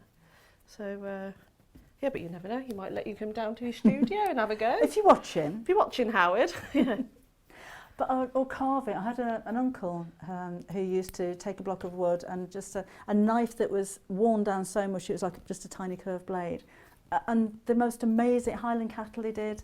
I've got a penguin, but it just didn't chip away till this amazing animal would come from it. I'd love to try that. Yeah, when I see anything like that, it blows my mind. I don't know how it's achieved at all.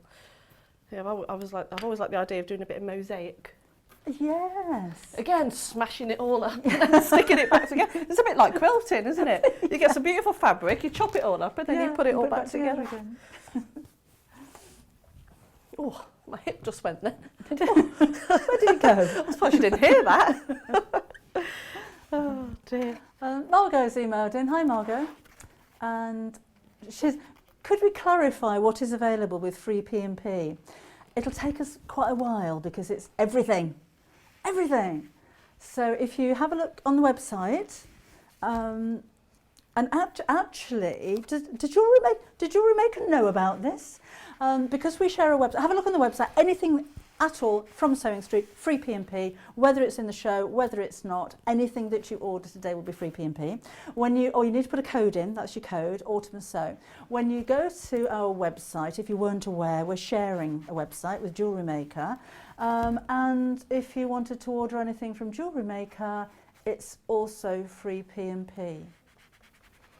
As long as you order something from us as well, okay, so you need something in your basket from Sewing Street because that activates the code. But if you wanted to put a few diamonds, I don't know what they've got on them. They've got these seed beads, you might want to use those. But they do proper gemstones, don't they? Maybe the new craft for you would be jewellery making, all your findings and everything in there. So I hope that helps. Anything. Lorraine says morning. Hi Lorraine, morning. They're a nice bunch out there, aren't they? Oh, Glenys is still with us, Glenys. Look, she's still watching. Oh, yeah, she's concentrating on your demo. Oh, bless her. There we are. So all I've done, I sewed those rows together, and I'm opening the seams on these ones only because this is where I really want those points to match. So I've taken my time just to give them a really good press and open the seams nicely. So I'm now going to put the block together. The mini block for the block. Right. So you're going to make 4 of these, actually. Yeah. Okay. So those are. This is my block. So I'm just going to sew the top one to the top one to there, and this one to there, right sides together. Now these points here, they're the ones that you really want to make sure that you meet up. So take your time, put a pin in them, And like I said, today I do want to get as much in as possible, so I am going to do it by eye and line them up.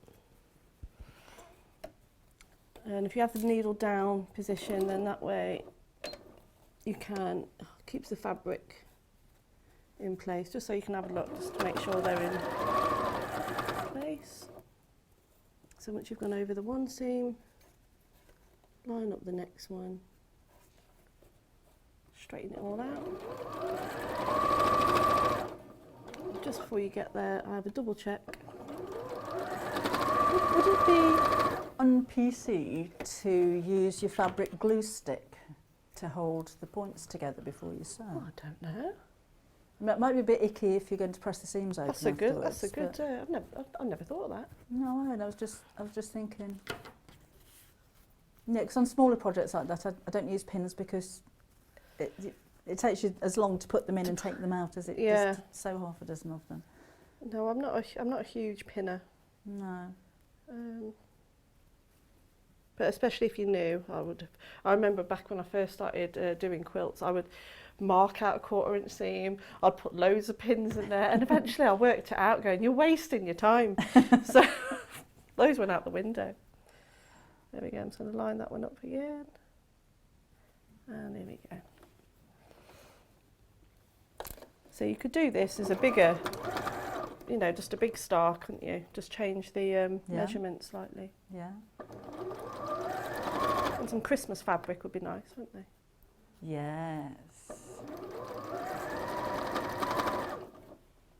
Right at the end. I'm having a new grandson for Christmas this year. Oh, lovely. When's he due? Yeah, so it's all mine. It's all mine. Oh, when's November. Oh, that's lovely. That's a nice Christmas present, isn't it?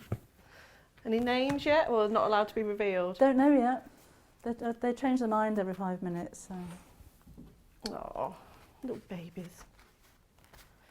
Okay, so I'm just going to press these open and it's done. Flynn was mentioned. I think that's a nice Flynn, name. that's a nice name. Oh, little boys. What's that saying about having them? Can't remember now. Right, so here we are. Just open these out. So again, if it's your first time and you don't get them definitely on point, don't worry about it. Just you can, if it's really bothering you that much, unpick it and then realign your seams and do it again. But especially if you're a first time sewer, don't worry too much, don't beat yourself up. You're not entering it in a competition or anything like that, it's just for you. So there we are. Do you know, if you're the same as the majority of us, you're probably going to be the only one in your family or your group that's sewing. No one is going to notice. No. Unless somebody in your family is a quilt expert. Yeah, exactly. That's not too bad actually, I'm quite that's not bad. Was that quite pleased or quite relieved? Relieved, I think. So these are ones I've made earlier. So I'm now going to, so you would have made another 3 of these, all to the instructions. And then all I'm going to do is sew that one to that one. So the only 2 points you've got to meet here are those 2 there to form that square in the middle. So I'm just going to go and do that now. I'm going to cut that off. I think as well, I know we say it quite a lot, but if you do finish a block and you think actually that's not perfect, before you start unpicking it, put it to one side, go do something else and come back a few hours later, and it never seems to look so bad. Do you know what, I always take that advice because that's one of the things you said on your advert, and it really is. You know, you could get yourself really worked up and upset about it. Yeah. Just walk away from it, and you can come back and go, actually, it's quite good. Yeah. Quite like that. There we go.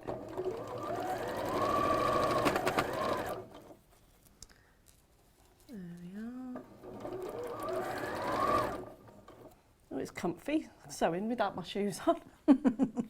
I'll get me slippers next.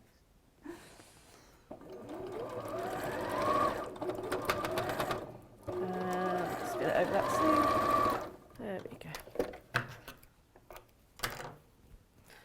Oh, see, now that bit there. Oh no, see, I've just opened that out and there we go, that's met. So I'm just going to... I'm just hearing that Vicky wears slippers that she keeps in the dressing room. The thing, you've no idea what goes on back here. I've got roller skates on.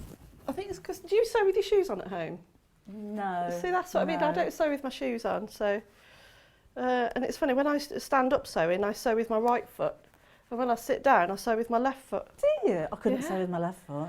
No, it was only because it was, oh God, it was years ago. It was before I had Louis.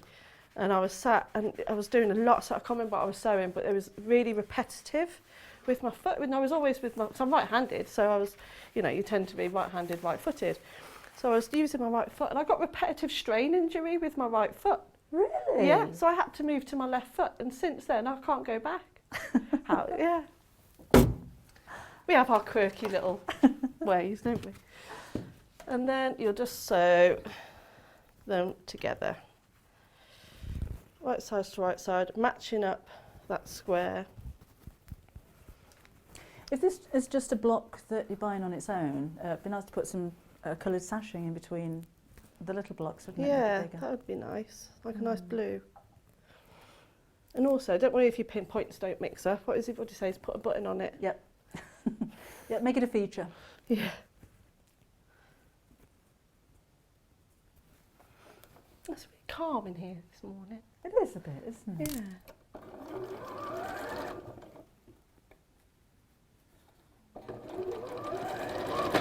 You're still there? You're still with us? Let's have a look. Where am I going? Sewing Street, community. Oh, Linda missed the first hour. She's mourning, Delphine, Linda does. Morning. As I couldn't pick you up on YouTube. No, or on the, are we not on the website either? Are we anywhere? We're on, Freeview and Sky apparently. We're watching on TV now.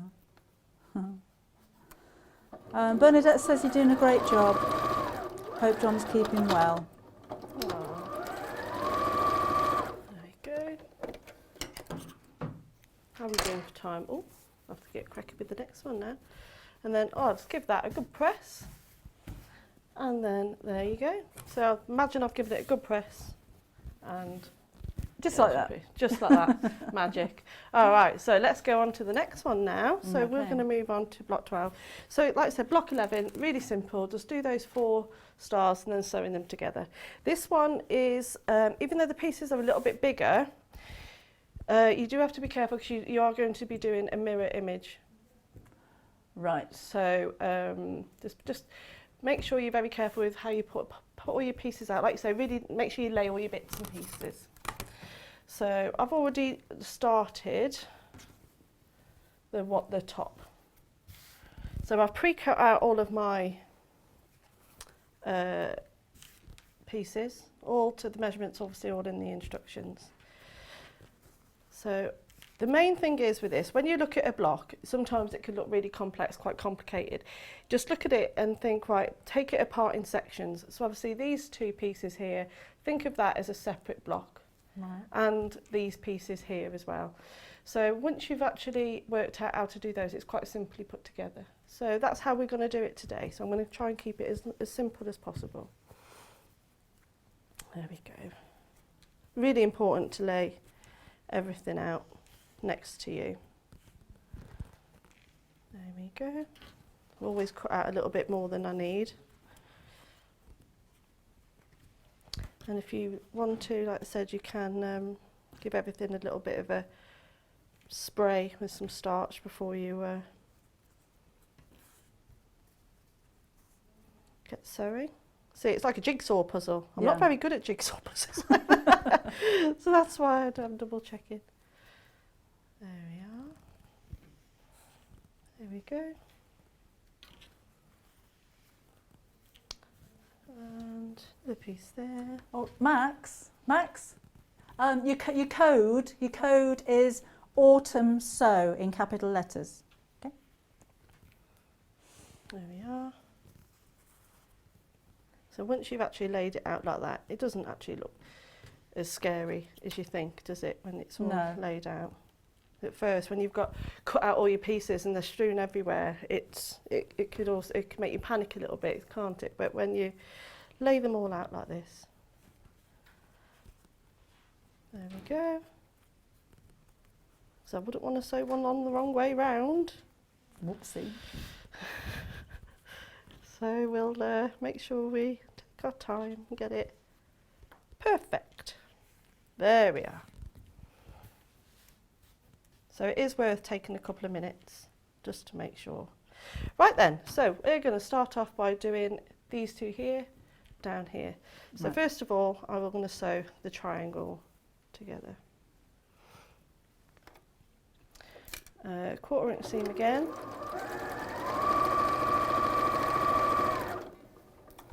While I'm here, I'm just going to be brave and go straight and do the other one as well. There we go. And if it moves around, just take your time, make sure that needle's down, line them back up.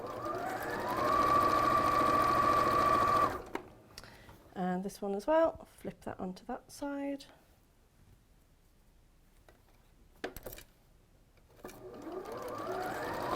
It's satisfying, isn't it? It all come together. It is, especially when you get it right. Oh. I tend to, if I'm very tired, you make silly mistakes, don't you? That's when you know to walk away from it. The number of times, like you said, particularly when you're tired, you make the mistake, you sit and unpick it, and then make the same mistake again. I've done that. I did that the other week.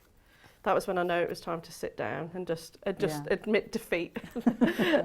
And then tomorrow's a new day and come back and do it again. So I'll try not to move my pieces around. I do want to give these a press before we move on. So again, I'm just going to hold the dark side, a little waft over there, and then open out the seams. This cotton's lovely though, so it does behave itself when you're quilting. There's nothing worse when you're quilting and the fabric's got a mind of its own and stretches everywhere and oh.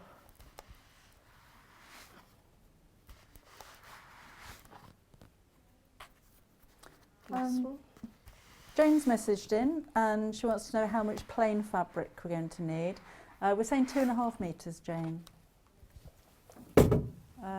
Oh, actually we don't have white in stock at the moment, but we do have cream, we've got ivory, we've got black, we've got red.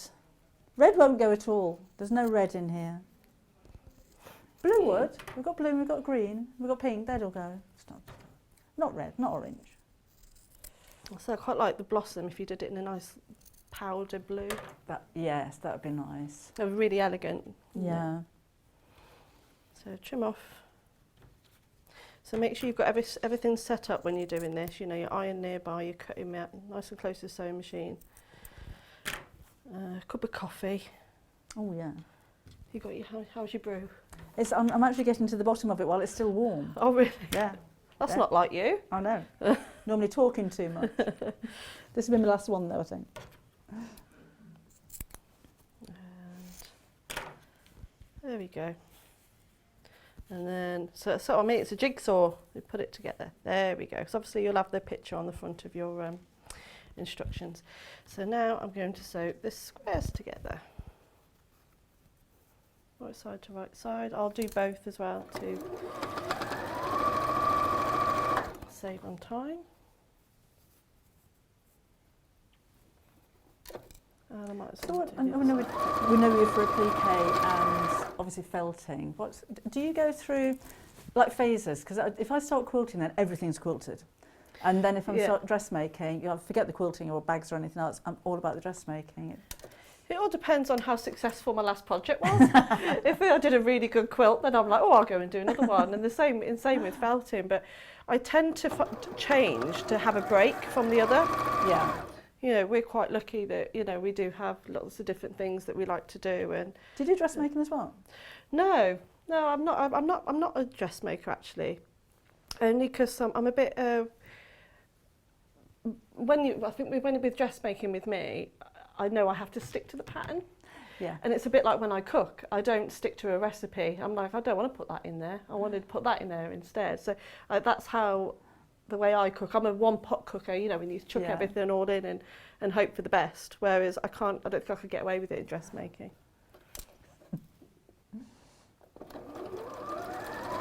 But no, and as well, you know, as you know, I also like to draw. Yeah.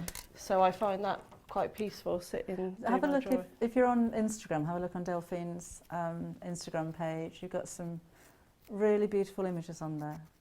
I've been working on a couple of animal portraits lately. I really enjoy doing those. They're lovely. So peaceful. I'll just sit there with my pencils, just going back to basics. Because when I was little, my sister Danielle, she was quite a tomboy, climbing trees, and my other sister was, quite girly with all her My Little Ponies and things. Whereas I was all about the colouring books, colouring books and pencils. Yeah. So it's quite nice to go back to that. I like a bit of painting as well. I do like painting. Do you? Watercolours or oils? I tend to use acrylics, but as watercolours, if that makes sense. So quite loosely. Because you paint as well, don't you? Yeah, I love it. Watercolours. I love your woodland thank you. sketches, although they were so pretty. Very talented. I'm good at birds and rodents. Birds and rodents. Yeah. Yeah, I like doing. I haven't done a drawing of a bird for a while, but ones with loads of colour, like the kingfishers. And we were quite lucky the other day. We were out for a walk, just Nick and I, with the boys were at the in-laws, and we live in right at the back of a village in the countryside, and I saw a woodpecker. Haven't seen one for ages. I was ever so excited about this woodpecker. We hear them. But I was actually driving. I went on a Take Your Mum to Work day with my oldest son. I was saying previously is an ecologist. Does a lot of bat surveys, and crested newts are endangered apparently. So if you want to do any building work near a lake, he has to go there and make sure there's no crested newts, otherwise you can't build there. And anyway, I got took to work to go and do a newt count. And as we were driving by, there was actually a woodpecker stood at the side of the road on the grass verge. And really? I'd never seen one. They're big, aren't they? They are big, yeah. So it heard them, never actually seen one. It was beautiful. So of course we pulled over, the camera came out, and it had gone by the time we went back again. Well, that was a treat then. I said, it stood out from a mile away, and I said, I'm sure that's a woodpecker. Yeah, flew into the trees, we went round the field the other side, and there it was again. There we are. But no, when you say that about our old house, we lived in a different village, and it had a bat house. Oh, really? Well, they had bats, so they had to build this bat house. So we all had to, when you're paying for the service charge for, we're all paying for the bat house, still there. It's quite fun, but when you sat alone of an evening, and you can see them out flying outside. Okay, so what I've done here, I'm just bimbling, yeah. There we are. Right sides. It's not like being at work, is it? No, it's not. There we are. We had, David again came around a few years ago, and we've got a loft conversion, which is a bedroom. And I said to him, I think we've got mice, because there's mice droppings at the back of one of the, like where the roof goes into the eaves at the back of the cupboard. And he says, how do you know it's mice and not bats? Because their droppings look the same apparently. As well, I don't know. And he said, well, crumble them in your fingers. Oh.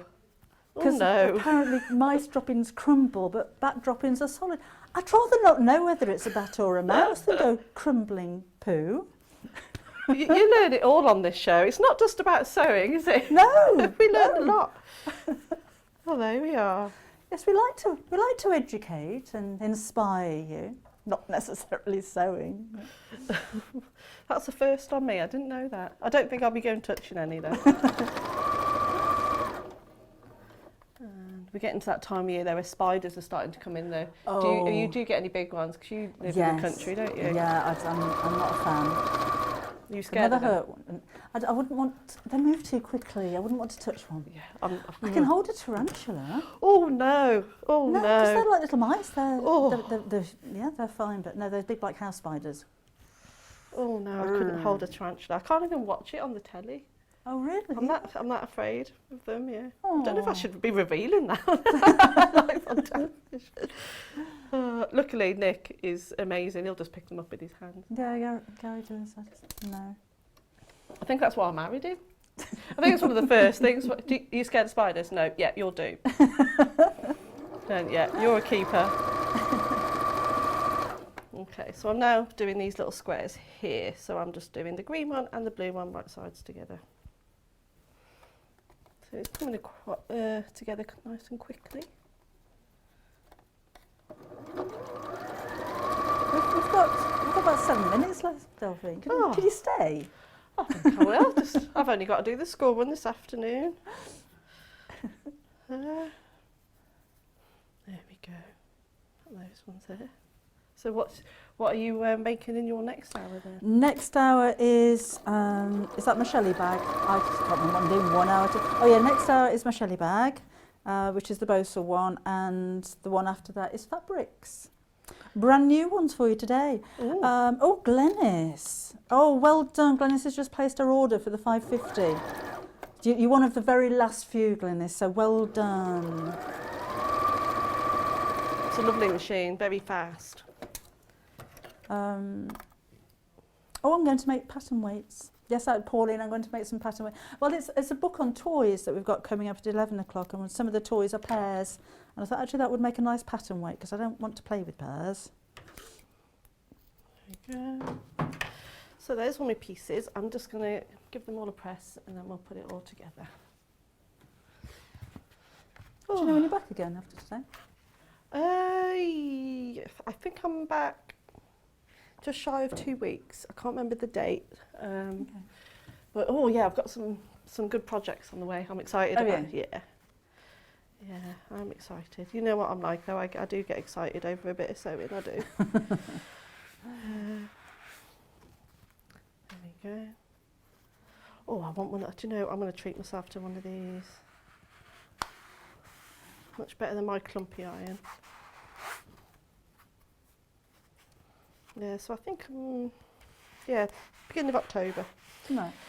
Well, I won't be moving anytime soon now. I think they were supposed to be moving, they wanted to in the middle of October, but I don't think that's happening at the moment. So you watch, I'll be moving the week before Christmas. So. I've done that before. We've moved house on Christmas Eve before now. Oh. Well, we did say we wanted to be in there before Christmas. Right to the last minute. Yeah. What day is Christmas Day this year? I don't. Is it Saturday? I think it's Saturday. Oh, it's Friday. Sorry, it's Friday. You never know what day it is, though, do you? No. When it's around Christmas. So I'm just going to cut all these little dog ears off. These are a good pair of little nippers. Nice and quick. Right.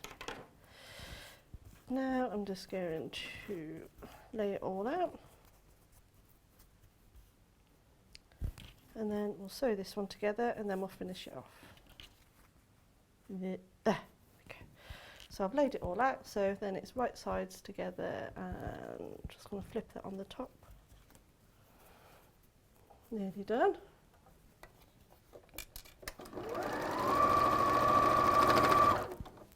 Next one.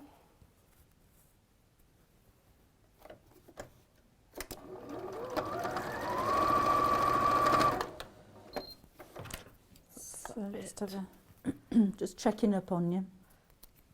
I'd like to know you're still there.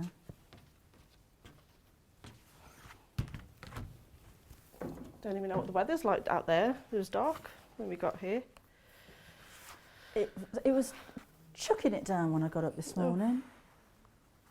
Driving in the rain in the dark. Yeah, Ooh, no. not nice. No. And it's really busy on the roads at the moment as well. Is it? Even at that time in the morning, yeah. Sometimes when I have to get up early, I'm like, where's everyone going? What are they doing this time in the morning?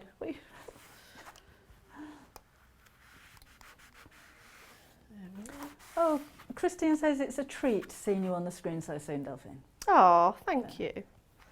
I'll just think of that's really kind. You won't see me for a few weeks though. You've got a break from me for a bit. Oh, we'll see what we can do about that then. I'm sure my arm can be twisted. I think I've just sewn that one on the wrong way round. Oh dear.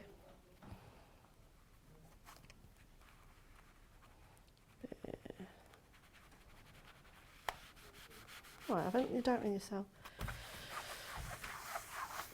Oh, they're the same, aren't they? Yeah, there, I thought, as in the, yeah. Oh. So, time to lay it all out. So,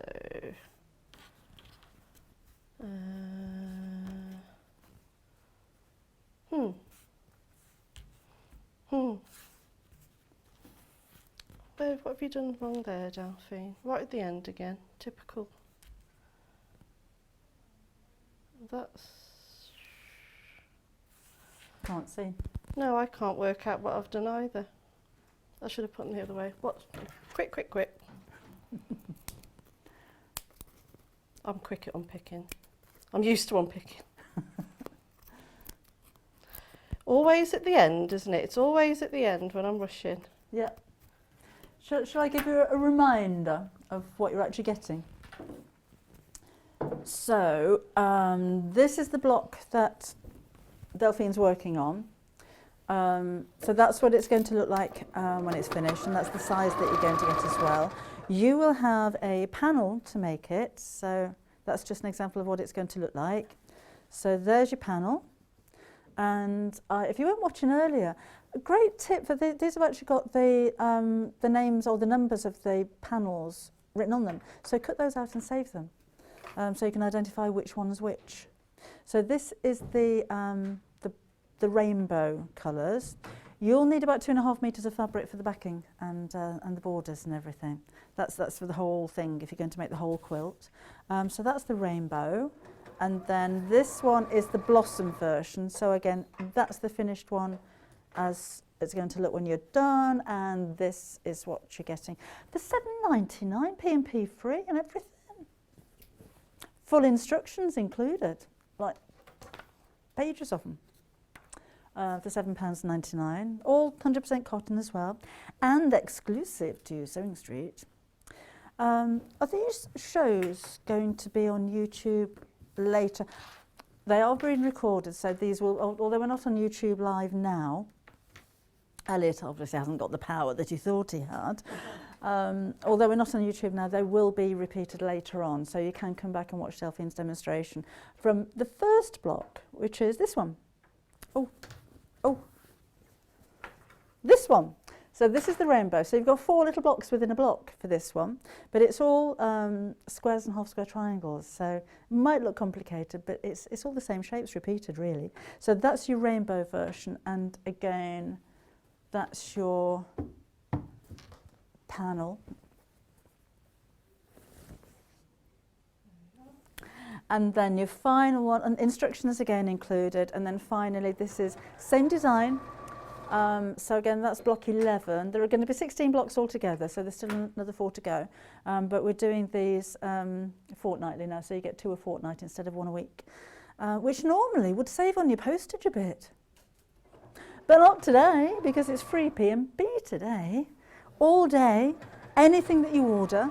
You do need to put that code in, then I'll give you those details again later on. So you can stock up, you can keep coming back as many times as you like without having to worry about all that extra postage all day. Was it Angela? Sorry, Kat. Angela's got a question for us. She's just started sewing. Oh, what kind of sewing chair? Oh, that's an interesting one. I like a stool. I've got a round stool without a back on it, and it's on wheels, so I can whiz up and down the table. And I like it quite high. So ideally, you should be sewing with your elbows at the same height as your sewing machine bed. And I like a stool because it means I sit up straight. There's no slouching or anything. I suffer with a lot of tension in my neck, so it's really important to have correct posture. What kind of chair do you sew on? Sit at when you're sewing. Sit on when you're sewing. The dining room chair at the moment. Do you? Yeah. Unfortunately, I said before that's why I'm moving, just so I can have a proper sewing room. Yeah. You're moving on your own. Yeah. Up down the bottom of the garden, which would be nice. So yeah, quickly unpick that one. And then I had another little challenge. I cut the thread, so I had to just quickly re-thread the machine. So, but it's all nice and speedy. So again, I'm just making this one look like that one, right sides together. That one on top of there, to the machine. Line up those seams. But there's only one to line up, so you should be fairly accurate with that one. Piss them out flat. So So that's that one done. A little trim. Perfect. Happy with that. And then for the centre, one on top of the other, sewing down this side. Back to the machine.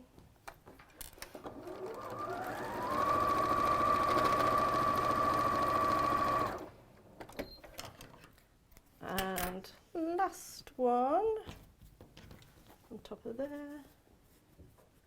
Have we rushing now, you're going to get wobbly seams. I know, yeah, that's what I mean, take your time.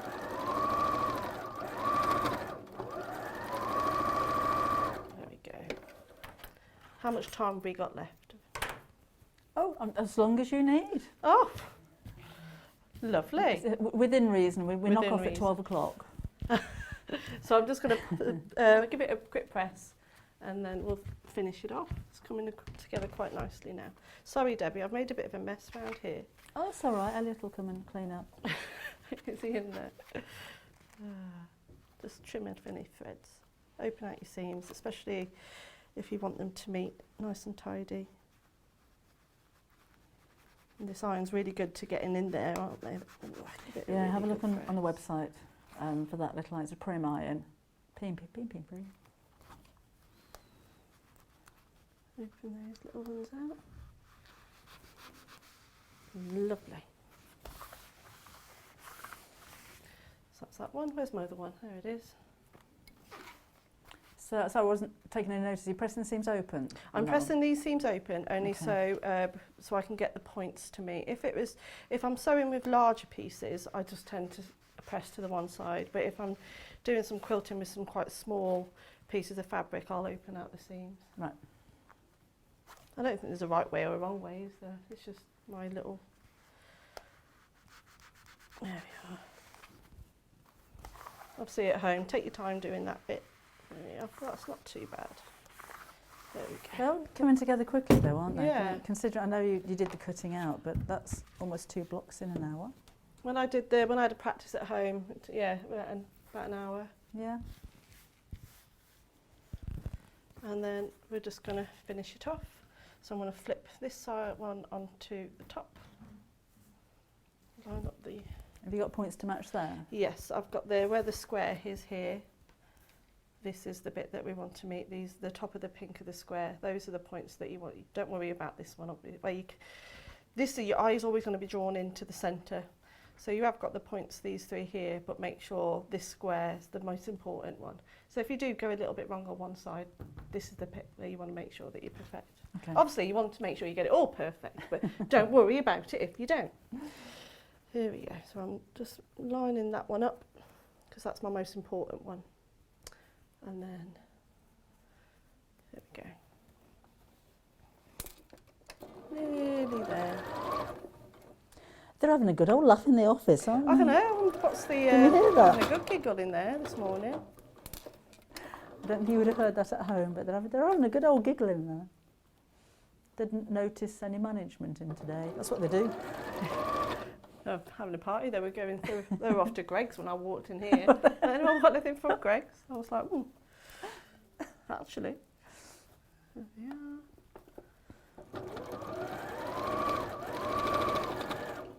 So I'm just at that crucial point of where the square is now. So I want to make sure I get that nice and tidy. And then there's that last little point there. Give it a bit of a shift around. And then line it up.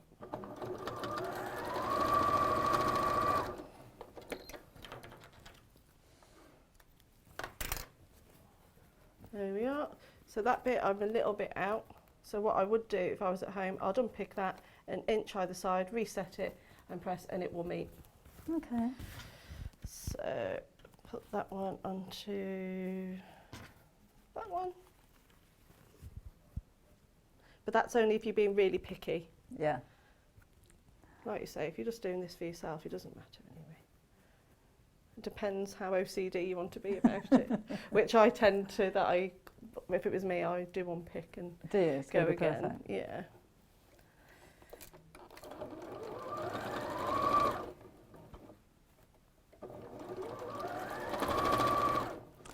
So So any final comments for Delphine? Just the last hour today. There we are. All this one's met really well.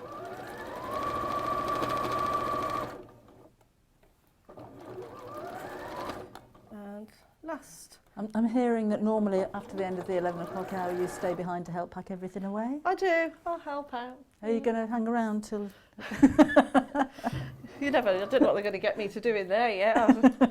I might well be still be here. It's quite nice to learn how it all works. Yeah. You know. Yeah.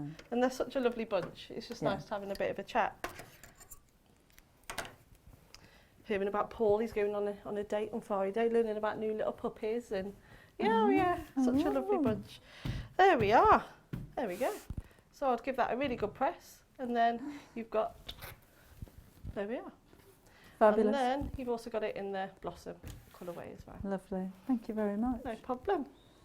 Oh, I wish you were here for more than an hour. So thank you for coming along just for an hour. Oh, it's okay. Let me know when you're back in again, and if you do want to stamp your feet a little bit, make it a Sunday. Make a Sunday with you. That would be lovely. We like a Sunday. Yeah, Sunday. We can do what we want on a Sunday. Okie doke, yeah, that would be nice. Yeah, okay. No, it's been a pleasure. Thank you. Thank you for having me. That's all right. Coming up after the break, we've got a bit of bag making going on. We've got in fact, we've got 2 bundles for my Shelley bag, which is the little satchel. And we've got the patterns and the Bosal shapes. And I'm hoping to be able to make you 2 bags, because Trevor's quick in the next show. So that's coming up. So it's normally by the 4th hour I can't talk. I'm normally in the 2nd hour I'm still talking okay, so I do apologise. Okay, so we're going to take a quick break while I rearrange my teeth, and I shall see you again in just a second. But don't forget, free postage today.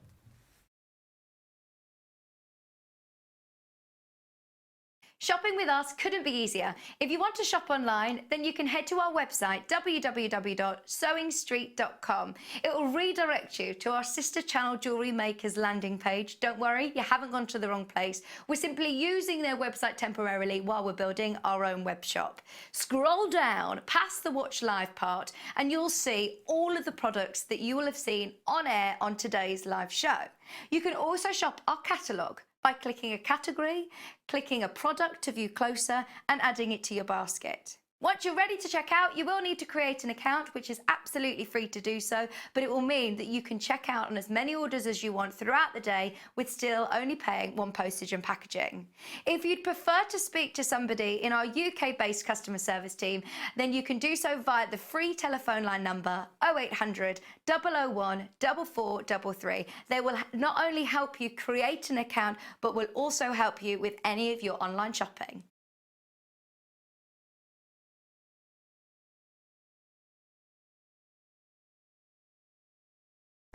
Hi, I'm Debbie Shaw, and as a professional sewer, I really know how important it is to use a high quality thread. Well, you think about it. You spend a lot of money on your sewing machine, you'll spend a lot of money on fabric, and you'll spend a lot of time sewing. So why let your thread let you down? I know a lot of our designers and customers prefer to use Aurifil thread. Now, this is a family business. It was established in 1983 and they're based just outside Milan in Italy.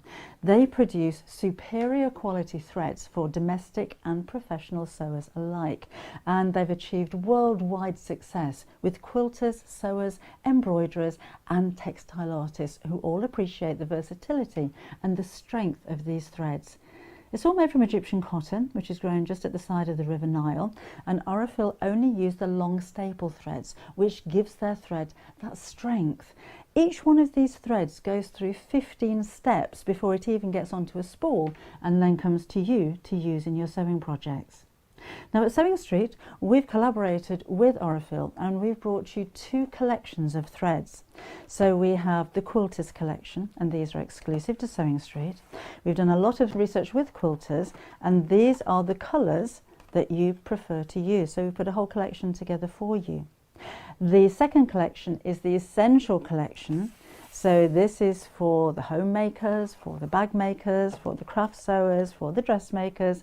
And again, these have been proven to be the most popular colours that you're going to use. So if you want your projects to last longer and your seams to be stronger, invest in some quality thread.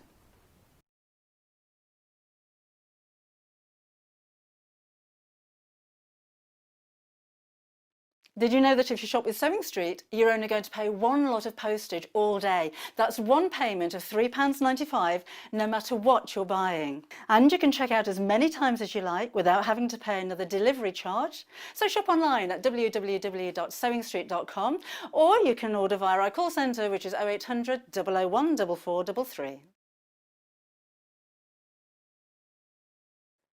Hello, I'm Kerry from Living in Loveliness, and I'm delighted to be part of the Sewing Street team. I'm based in Wolverhampton, and I absolutely love working with fabulous fabrics. In particular, I love working with fat quarters and showing you how to get the most from your scraps. I love bringing communities of sewists together and encouraging people to sew for greater causes. Most recently, we have been sewing for our NHS and key workers.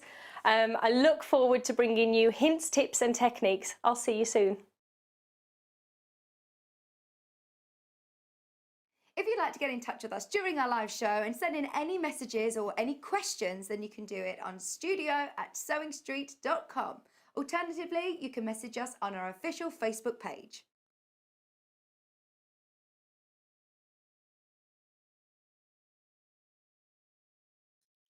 Hello, my name's Fiona Hesford and I'm founder of Sew Girl. I'm based down in Worthing on the south coast of England, and I've got a range of sewing patterns which I've developed over the last few years, which are projects for loose fitting clothing, everyday simple garments, things that I really love to wear myself.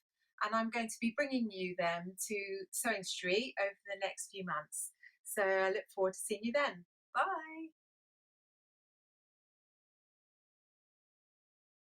Welcome back again. Now then, in this hour, I'm going to show you how to make my Shelley bag, which is a little satchel, using the kits and the bundles that we put together for you. If you haven't seen these before, it's a very different, let me open mine, a very different way of working. Now you're getting the pattern and you're getting Bosal shapes which are pre-cut, but there is a pattern inside the packaging so that if you've got some more Bosal, you can use that. This pattern is used with Bosal, not with fabric. So in the bundles you're going to get the shapes. If you've got more Bosal, or you can order more shapes if you wanted to, then you're going to be able to make more bags from them. But let me open this up and show you what it's all about. So in here, you'll have your pattern. You've got a few bits and bobs to have a look at as well. So this is the actual pattern. There is no pattern for the front pocket. There's measurements for the front pocket because you use these with your Bosal. So don't cut these out of fabric, you cut them out of your Bosal. So there's two pattern sheets in there for all of the different pieces. The handle there isn't a pattern for either because again there's no Bosal in that. So you can either use 1-inch wide webbing or you can make your own handle like we're going to today. Now also inside the instructions you have a QR code. So if you've got a modern smartphone and you take a picture of that code, it'll take you straight to a video. So you've got a full length video of me making one of the bags so you can watch as well as read the instructions. If you've got an older smartphone or tablet, then you may need to download a QR scanner from an app store. Don't pay for one. So in here are all of your step-by-step instructions. So you've got the written instructions, you've got photographs, those are all of your measurements, and you've got the video as well. So it's all very, very simple. If you've never made a bag before, this is a really easy way of doing it. Now I've used a magnetic snap, which looks like a buckle. I'll show you those later, but we do have some of those on the show. These aren't the leather ones, so if that's a concern for you, no leather for those. Have a look ahead for the website on those. So all you're going to need is your fabric. Well, we've put together some fabrics for you, and a hot iron. And of course your sewing machine as well. So these bundles that we've put together, should we have a look at those? These are lovely. So there's 3.5 meters of fabric, so you've got plenty with probably left over as well. And these are the roses. So I love this colour, isn't that so classy? So pretty. So I think, I think I'll do the other one first. I'm going to try and get through both bags, through two bags so you can see the both of them. So a lovely teal in the background, then you've got the coordinating roses as well. So I think I'd want this one to be the majority of the bag. So maybe the flap and the body of the bag made out of that one, and then the pocket on the front out of this one, and then the pink as the lining. I think that's the way that I'd go. But you can use these in any manner that you like. But I think that's a lovely colour. It's really classy, and it's nice to have a pretty satchel, isn't it? Not a school satchel, and a smaller satchel so it's more handbag sized. So those are your 3 fabrics, and you have the pattern, and you have your Bosal for £29.99. Considering when we first launched this on Sewing Quarter, the pattern and the Bosal were £29.99. So considering those prices, it's like having 1.5 metres of free fabric, isn't it? That's a really good deal. So when you've used this, because that's going to be gone then, you've still got the pattern in here so that you can make more. So you'll either need more pre-cut patterns or just Bosal. Okay. So that's the first bundle. Then we have the blue floral. And I think this has a very different look. This is very smart, almost nautical. So the flowers in the blue, and then we have this kind of crosshatch effect going on. And then the stripe this time is going to be the lining, but you could maybe make the pocket out of, you could use whichever one you want. That could be the lining and that one could be the pocket, or you could have the straps out of that one. You've got the same amount of fabric in each one of those, so you can use whatever you like. And of course you've got your pattern, instructions, your video, and your Bosal shapes, and no postage today. That would normally be an extra £3.95 on the cost of your purchase, but not today. It's absolutely free. Now you might have to search the codes, or if you put my name into the website, will that come up? We're going to have a go. Normally when we go to the website, it'll come up underneath the video, but they're not there apparently.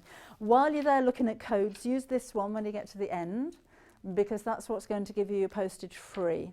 So you'll need to actually type that in. Autumn Sew in capital letters will take off £3.95 off your postage. If you type in Shelley Bag on the website in the search bar at the top, that will take you straight there. SHELLEY is the spelling for you. So let me show you how it works. You'll need your iron. I'll just check them still plugged in, yes. Normally a lot of steam. I don't have any steam in this one, I don't think. But we'll have a go. These are your shapes. So again, it's very simple. There's that shape which wraps around and becomes the flap as well. And then this is the front of the bag, and this is the gusset that goes around here. So it's a very easy bag to make. So we're going to iron this onto our fabric. So let's go floral for the front and back. So the scratchy side is the fusible side, and you'll need to iron from the fabric side down. Now, a non-directional fabric is ideal because, again, you're going to fold this over and that becomes the flap. So some part of this is going to be upside down. If you have a directional fabric that you specifically wanted to use, then you'll need to put a seam across there, which I did on this fabric, actually. So I joined 2 pieces of fabric together, and that meant that they're both facing in opposite directions, so there's a seam across here. So do that first before you adhere that onto your Bosal. It's a bit shiny on one side, that, isn't it? I laminated it. That's 2 coats of Lamifix. Yeah, there you go. So that's what we need to do. But this is non-directional fabric, so you won't have to worry with this. So line it up to the edge. You're going to have a lot of fabric left over from this one. You could probably make 2. Or matching purse, that would be nice, wouldn't it?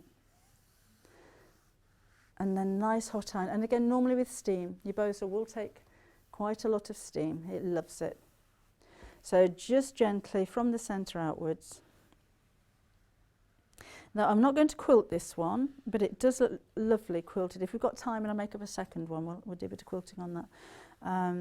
Or should we? No. Should we? No. Shall we, shan't we? because with the Bosal, because it's so thick, it's about 1/4 inch in thickness, the stitches just sink into it and it gives a really lovely definition if you're quilting. So I'm just making sure that's stuck around the edge. That should be fine. And then we'll cut it out. I've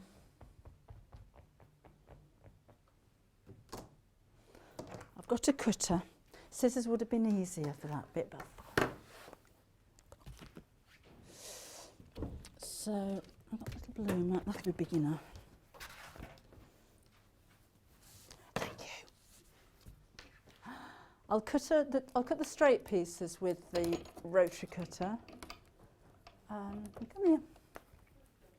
But then scissor around the curve. Now this is the trick. So now you're going to add a seam allowance. You could use a 1/4 inch seam allowance, you could use a 1/2 inch seam allowance, but make it consistent. I'm going to use a 1/4 inch around here.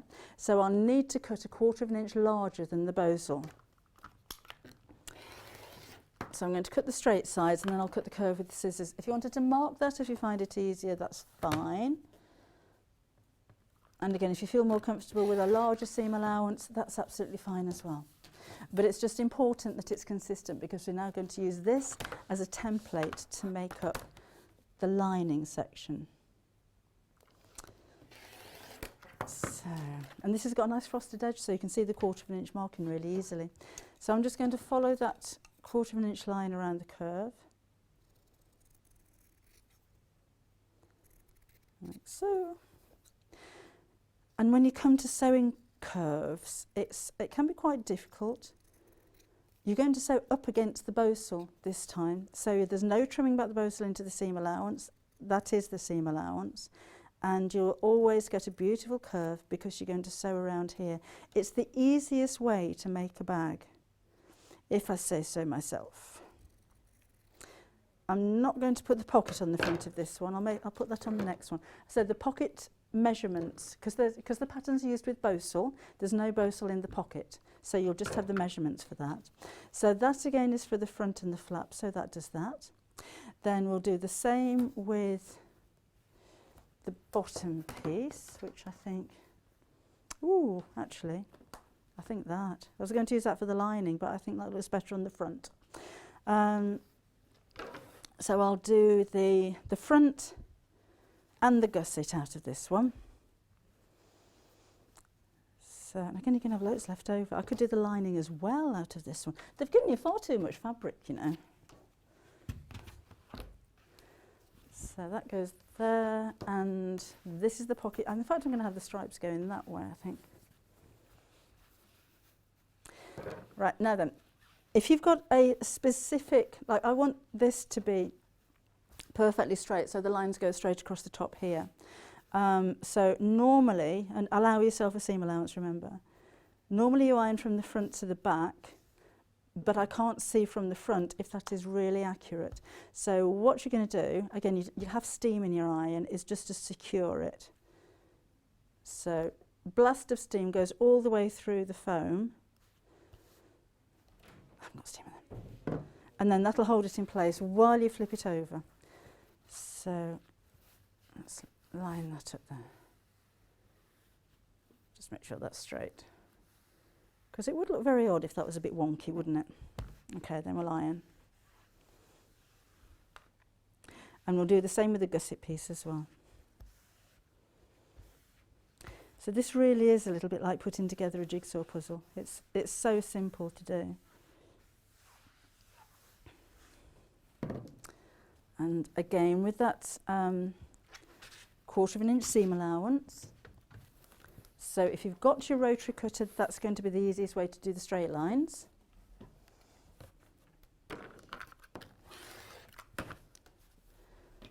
And use your scissors around the curves, unless you've got a very steady hand with your rotary cutter.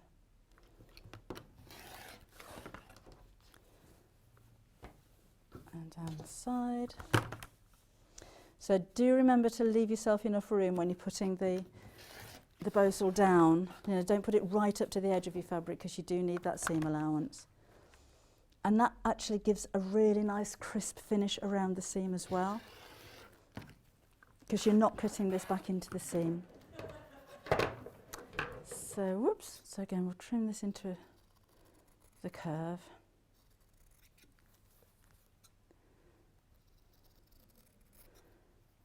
So, and then the last piece is the gusset. You could, if you wanted to, add a zip pocket to the inside. There aren't any instructions for doing that, but if you know how to put zips in, maybe a letterbox zip would be ideal. Right, let's have the gusset out of this one.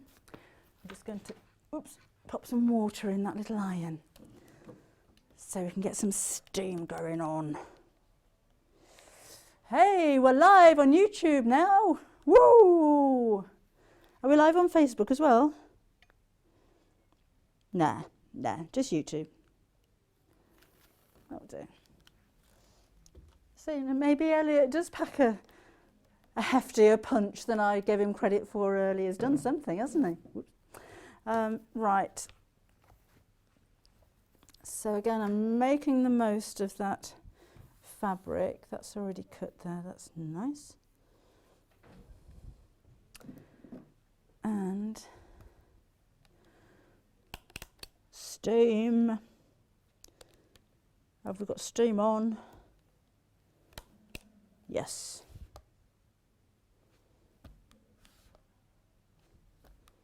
But we're not coming through. Maybe it's got to heat up first. Oh, there we go. So again, the steam will go through the Bosal if you wanted to secure that first of all, but do fold it over and iron from the right side as well.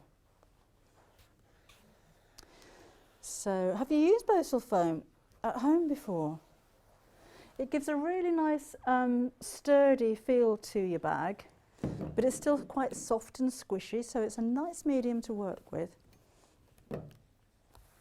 And particularly on structured bags, you know, like the Decovil that we had earlier on is very firm. This gives that same kind of structure, so you get a firm looking bag, but it's squishy. And it is so nice to quilt through. Maybe we will.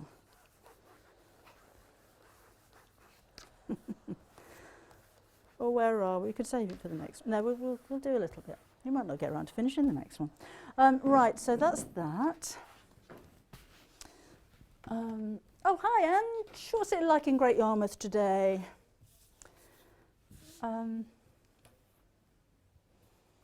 So you're going to have to repeat that, Kat. Sorry, I missed the first bit. Oh, when do you Odorcoat the bag? Now then, we were having a discussion about this earlier on, because you can do it any way you like, but if you Odorcoat the fabric before you sew it, it's not going to be waterproof, is it? Because you're sewing through it, so you're going to make holes in it. Whereas if you put your Odorcoat on after you finish the bag, it'll seal over any stitch marks. So it depends how waterproof you want it to be. I really don't think it matters, Ange, to be honest. Whatever you prefer. I mean, I think I'd do it afterwards, because you might even kind of make up the bag and then think, no, I've changed my mind, I don't think it needs it.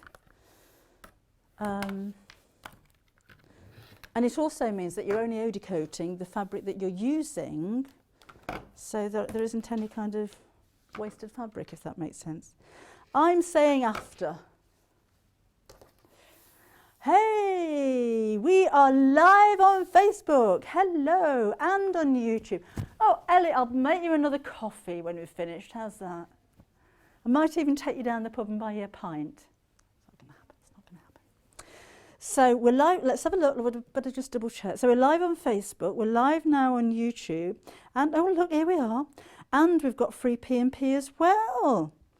Oh, Susan, I don't like leather. So, oh yeah, that's the code that you need to use, by the way, Autumn Sew. Yeah, Susan's put a message on Facebook. Can you show a bag using leather sometime in the future, please? I know I try and avoid it at all costs, to be honest. We do have some books, though, if you wanted to do that. Morning, Anne says, I love how you work. I wish I could figure out how I work, to be honest, Anne. I don't know how it works sometimes. Oh, and on YouTube, Wendy's there already. And she uses Bosal because of me. It's all my fault, isn't it? I do use it a lot. The Bosal, it's Bosal in our form single-sided fusible foam, and it's Bosal because it's the company's owned by a guy called Bob, who must be 87 now. He's very sprightly. He's very saucy as well, I have to say. He's got very hairy ears. And his wife, Sally Ann, I think I'm right there, it's Bob and Sally Ann, which is where Bosal came from. And in our form is because it gives your bag in a form. So we need to get onto these buyers of ours, don't we? Hi Glenna, she says it's better. Morning. Laven, what a lovely name. Hi Penum, she says hooray, can watch now. Oh, jolly good. Can Decovil be used on the Shelley bag instead of Bosal? You can use Decovil. You'll get a very different feel to the Bosal. You can't get the pattern on its own though, so you'll have to buy the pattern with the Bosal and then, I don't know, stick the Bosal on eBay or something. Hi, oh yes, we said Glynis, lovely. Wendy's bought the early bird, decided to go for a queen size wadding instead of a cot size. Be rude not to. Like, well, we don't want you to be rude, do we? Absolutely not. Hi Jenny. Oh, there's loads of you here. Hi Liz. Oh, better do some work. So I'll say hello in a minute. Right, now then. Oh, who's that in Spain? Carol's in Spain. What's the weather like in Spain? Oh, she said it's sunny. Oh, apparently it's not here. Now then, we've got, do you know what I'm going to do? I'm going to save this for another project. Because I've got plenty enough of the floral left to do a lining as well. Right. So I've cut out my three, there's only 3 pieces. I'm not putting the pocket on the front of this one because I'd kind of like to get it finished. So now I'm going to cut out, using the raw edge of the fabric that I've just cut, to cut the lining. So I'm not cutting the size of the Bosal, I'm cutting the size of the fabric. Oh, there it is. You could use your Osnaburg as a lining and save even more fabric for other projects. I can't believe the amount of fabric they give. I'm not in charge of the fabric when they put these bundles together. So I think, was that Jeff? Jess, oh Jess. That's Jess. Don't tell Jess, but she needs to learn how to count meterage because it's far too much. Actually, it's not Jess's fault. The warehouse staff cannot cut in smaller doses than ½ meters. So just take advantage of it. Okay, so just cutting out around the curves again. That's sharp scissors. And there we go. So I'll need to do this with all of the pieces, including the gusset, everything. Very sharp scissors. And where's the gusset piece? So that's the gusset. So we do the same here. And I'd still have enough left to make a purse with as well. Right.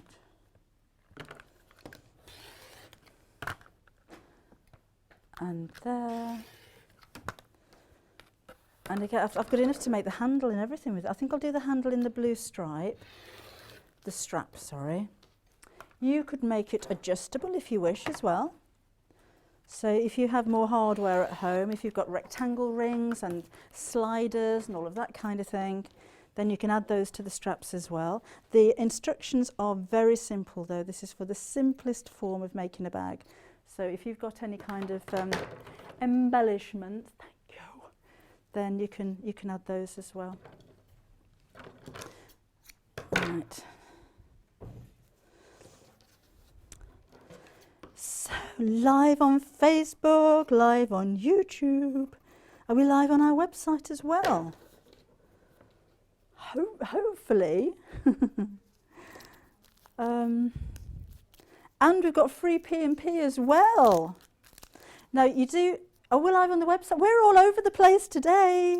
When you go through to checkout, you'll need to put that code in. It's Autumn Sew, all in capital letters, and then we'll take the postage off for you.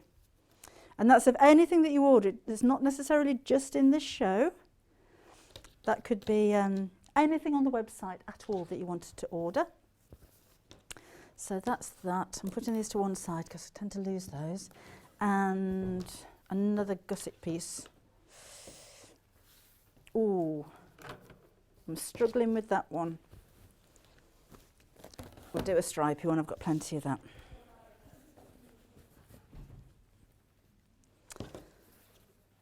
Right, so again, cutting to the shape of the fabric, not to the shape of the Bosal now. So that's my 1/4 inch seam allowance. Oh no, I don't need that. To the size of the fabric, Deborah. And that's it, and across the bottom.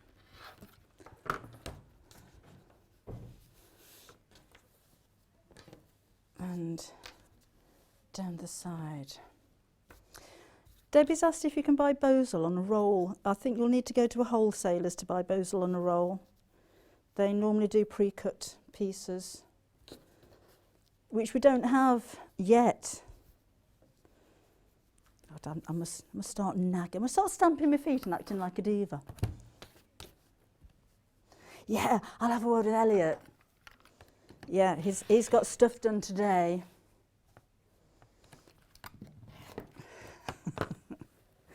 The only thing is, when you do something really good like that, you're expected to do it all the time. Elliot will do it. Elliot, I mean, last time I was in, Elliot was directing, vacuuming, tidying, packing away. He's very good with a Henry, I have to say. Right. Or any other vacuum cleaning, but it was a Henry. Right, with the strap, I think it was 30 inches long. That tends to be the size I would normally do a strap. But again, you can make this any size you like. If you wanted to make a strap shorter, then you can use shorter strap. It's entirely up to you. And again, if you if you wanted to use a length of webbing, use a 1 inch wide cotton webbing. That's then you don't have to make a handle at all. So this is going to be 4 inches wide by 30 inches long. And I'll put that to one side and we'll iron that in just a minute. You could use some H640 or some interfacing on the strap. If you're going to go for the Decovil, don't use that on the strap. And there's no need to use Bosal on the strap either. That went a bit wonky there, didn't it? Should have had the bigger mat after all. Right. Whoops. Okay, so 4 inches down this side. Oh, look, you've moved. There we go. Oh, we've got viewers all over the place now. Donegal, Australia, Preston. We're in windy Devon. Right, that is that cut. So fabric left over. I've got all of that left over. I have all of this left over, and I haven't even cut into the 1/2 metre of this one at all.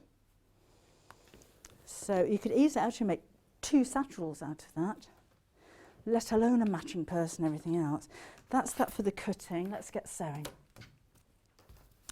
Now then, we're going to sew the gusset piece on first, so I'll sew that to the front of the bag first of all. If you're going to make the pocket, then do that now. And depending on the type of fastening that you're going to use, half of that could go on here now as well. So if you're going to use the magnetic buckle, then I'd put half of that on there now. So where's the gusset bit? I haven't been anywhere. Oh, there it is, right in front of me. So this is going to go around here, and we're going to line up the 2 edges. You can feel those. So line up the Bosal, not the fabric, so that the top meets and the edges meet down here. And we'll have a few clips in there, I think. I did see clips.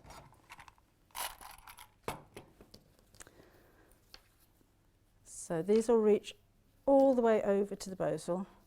You can pin through the Bosal. It's quite easy to do so.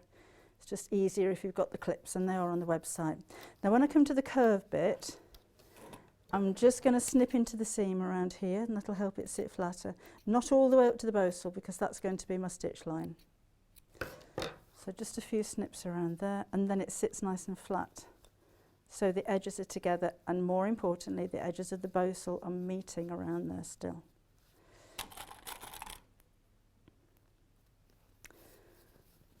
Like so. Now when you sew, it doesn't matter if you catch the Bosal, it doesn't have to be exactly perfectly lined up, but it is quite nice if it does. So just keep going around there. I'm just going to slip over to this bit. If you wanted to make this from different fabrics, we do have an offer for you with the Bosal and the pattern together. You're still getting the link to the video there as well, so if you're new to sewing and you find it easier to learn with visual instruction, then you can watch that as many times as you like.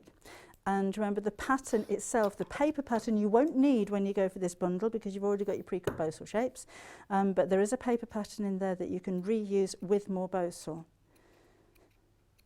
But the pattern is for the Bosal, not for the fabric. So just snip around there. And that will meet perfectly. And then I'm going to sew into the fabric, but as close to the edge of the Bosal as I possibly can. So that's my guideline. That's what makes this so easy to make a bag and so easy to go around the curves, because the curves are already cut out for you. So that's hot, isn't it? Let's move that.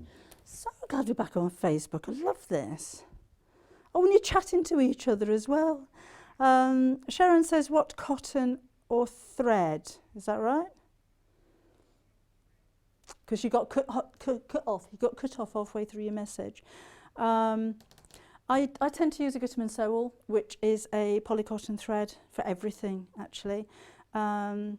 Will Sewing Street ever be broadcast on Virgin? I don't think there's any plans at the moment. I don't really know. Christine's on the other side. Oh, I am sorry, Christine.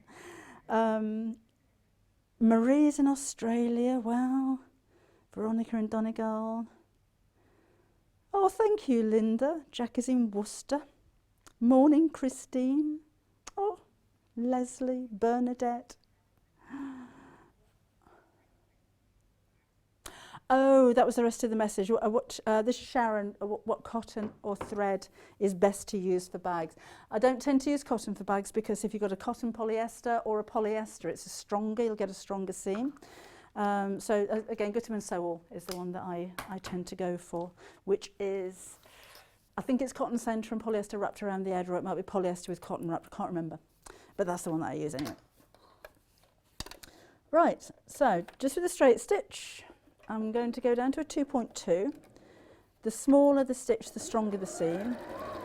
And I'm just sewing right against of the Bosal. Again, if you catch it, it's not the end of the world. You don't have to unpick it, but it just gives you a nice, easy guideline. So let's take it nice and slow around that curve, so my curves stay curvy. And you can feel where they butt up together. Down the side.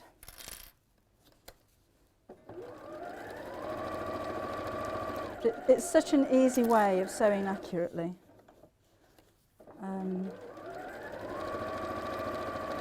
The Bosal do a few bags like this, but normally the patterns are downloadable and very expensive. So I think we've got quite a unique way of working here. We launched these at the Quilt Fair in Houston last year. On the Bosal stand, caused quite a stir. Right, so that's that. So if I just turn this around, you'll see I've got a really nice, neat curve, and it just fits beautifully because you've sewn up against the edge of the Bosal. It almost doesn't matter about your seam allowance. That's what is the important thing. I think that's what gives you a really professional finish. Okay, now this is going to go right sides together with the flap. So I'm going to actually, that goes there and that goes on there. I'm going to mark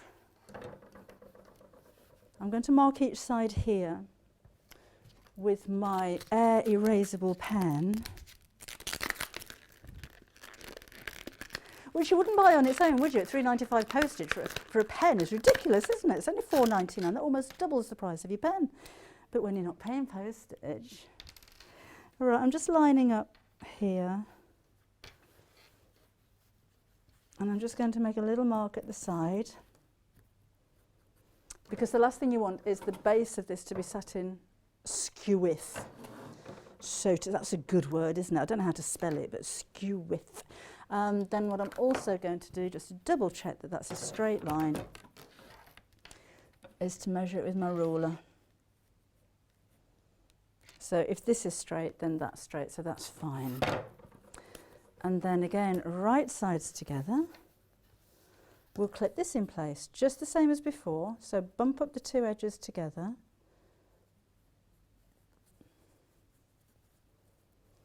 And clip it.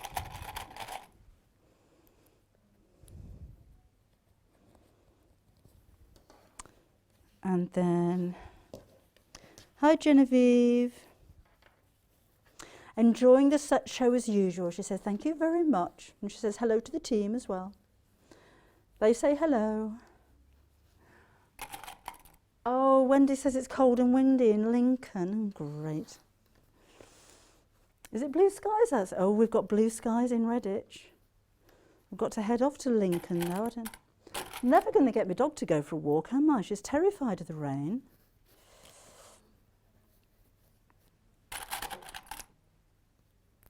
Right, Cat Producer has a new puppy. What was his name again, Cat? Rudy, short for Rudolph, apparently.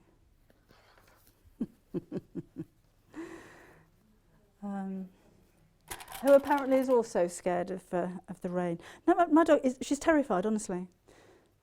She must have an iron bladder, because if it's raining, she will not go outside all day, and we don't have accidents in the house. She'll go and jump in the fish pond, but water from above is a little bit alien to Bobbin, I think. Right, again, I'm going to snip into the curved part, come out the way, of the straight fabric. And on this side. But not right up to the Bosal, because remember I'm going to sew against there, so I don't want to snip through where the stitches are going to be. And then we'll sew again. So bump up, you don't need a special foot, just to mention. So because the Bosal is squashy enough that it'll sit underneath your foot, so you don't need to put a zipper foot on to get close to the edge or anything. It'll just work. Sew over the top of it. Right, and again just bumping up the two edges together. Just keeping those edges together around the curve. So take your time around the curves, because they're a really important part of the bag. I think that's what gives you that really nice professional finish. Is the shape of the curves. And you can always unpick if your seams are a little bit wobbly. It doesn't have to be perfect first time. Right, there. And remember, if you do catch the Bosal, don't worry about that either. It's not an unpicking job. Your seams will still sit beautifully. So just moving that a little bit because it's slipped, just lining up the edges of the foam. We're not going to get two made, are we? Might have been a little ambitious with making two bags. And let's pull that over a bit. Maybe you can pin through it, although it looks quite thick. If you haven't used Bosal before, it is very squashy, so you can pin in and out of it very easily.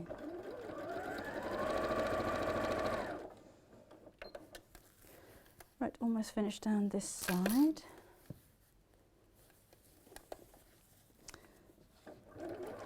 So, keeping your curves curvy, stop with your needle down if you need to stop, and you can just line up those edges together.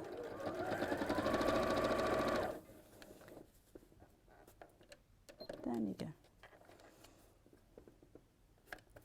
Right, and that's that bit almost done.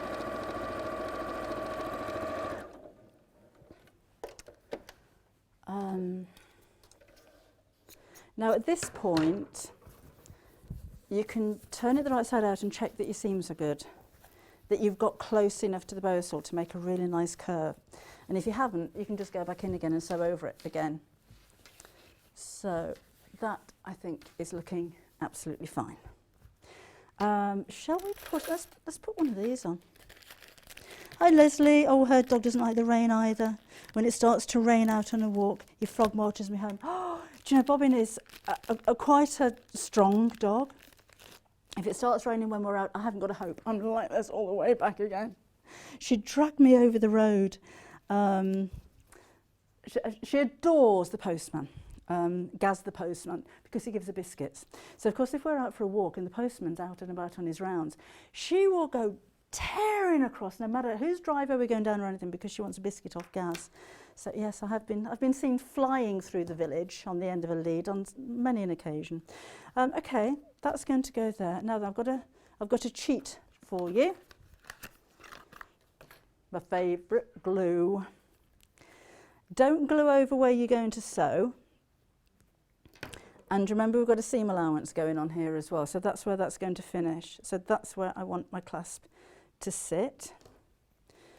So I'm going to put a blob of glue in the middle of the stitches, so I can sew that afterwards as well, and that's going to go in the centre. Measure that when you're home. And then the second part can go there. So again, a little bit of glue, avoiding the stitches. And that goes there. And then, to be honest, I'd leave that to dry. Remember to put the lid on your glue, it gets everywhere. Oh, the glue's sold out. Oh, well done for getting hold of yours. So that goes there. Yes, Bobbin does take me for a walk. She has a mind of her own. Don't put this too close to the edge, because you're going to want to top stitch around here as well. So you'll need to be able to fold, sorry, I would normally wait for that to dry, fold that out of the way so that you can get to the top stitching. If you're top stitching, you don't have to if you don't want to. Let's make up the strap next while that's drying. So, hi Maureen. She's bought the bag, thank you, and she's looking forward to making a bag that looks professional. Oh, and in Huddersfield it's beautiful weather apparently. What happened to Lincolnshire today? Right, so we're going to fold the long strip in half, wrong sides together, and press. This does look very long. I didn't measure it, did I? I think that looks about right. And then we'll fold to the centre again. So you've got I'll make a lot of straps like this. You've got a 4-inch wide strip and you're going to end up with a 1-inch piece of fabric, which is quite sturdy because you've got 4 layers of fabric all together. But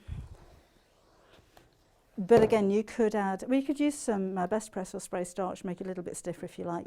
It is unlikely that this bag is going to go in the washing machine. So you can use starch without worrying about it washing out.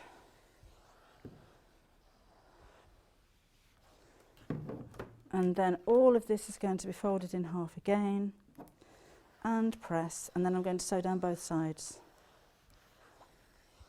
Again, if you wanted to make it a little bit more sturdy, that medium weight interfacing that we had on earlier on would do a good job. Or if you're going to use your, hi Jean, H640, I'd cut a strip 3/4 of an inch wide and just have one strip of 640 down the centre. Not 4, because that's going to be quite a chunky strap. Now I can go a little bit long with the stitch, so I'm going to go up to a 3, because this isn't a seam, it's just an edge stitch. And we'll sew down both sides. So sew down one side to hold it together, and the second side is just to make it look balanced.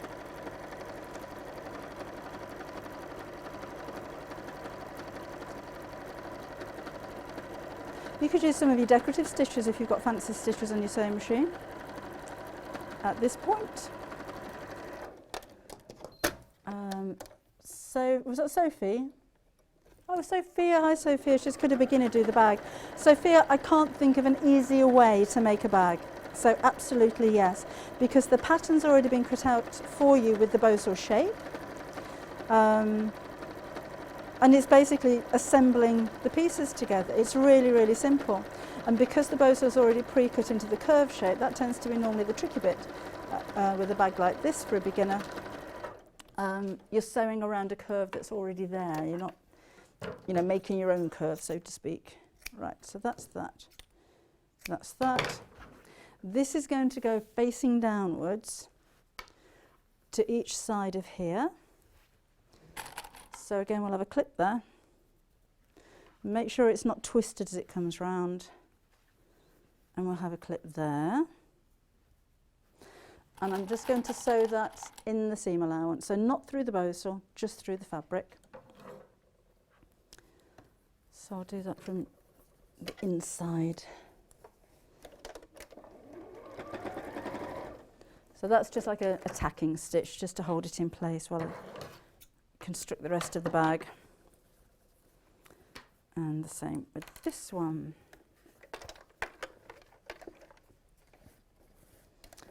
I should have taken the free arm off really, shouldn't I? So a little machine like this for £499, you can do that. My machine at home, £1,500, you can't. Right, so you can actually see what the bag's going to look like now. It's going to look like that. But we need to do the lining, and I'll need to hand sew the thing on as well. So the lining goes together in exactly the same way as the outer bag, with your 1/4 inch seam allowance. So we'll do the gusset around there. Was that the gusset? Yes. Oh, we've only got 5 minutes left, haven't we? And I was going to make 2 bags and quilt one of them as well. May have been a little ambitious with that one.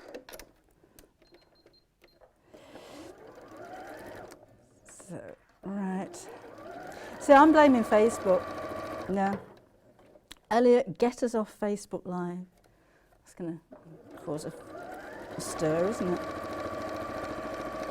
Right, again, normally pin this and snip into that seam allowance around the curve to make it sit flat. I will need to leave a gap. And so I can turn it the right side out. So leave quite a big one there, maybe 6 inches or so. So that's my gap. And then, oh, Nikki's asked about the machine that I'm using. This is the Elna Experience 550. It's a 50-stitch sewing machine, and today it's on special offer with £50 worth of freebies, including a book and bobbins and a little pair of snips and 2 fabric panels, and you've got free P&P as well. It's a really lovely compact little machine, compact as in size, but certainly not in the features that it's got. So you can use it without the foot pedal if you prefer, because it's got the speed control on the front. It's got a 2-year warranty from Elna and 50 stitches on board as well. It's a lovely machine. Right, so don't need that anymore. So let's pop these 2 together just so that I can mark where I'm starting and stopping again. With my air erasable pen, which is only £4.99, that you wouldn't normally without free P&P, would you?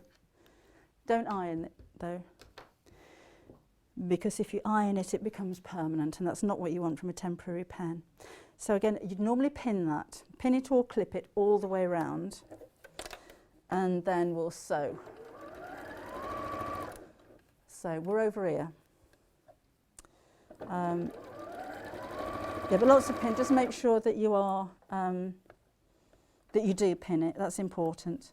Even if you're not a fan of using pins or clips, then use them normally at this stage so that you can make sure that it's fitting properly without any twisting. Oh, Glenys says this is the cheapest she's found the machine. It's normally £600. We haven't got very many left though now. And any that we do have left by the end of the day, that deal is going to end, I'm afraid.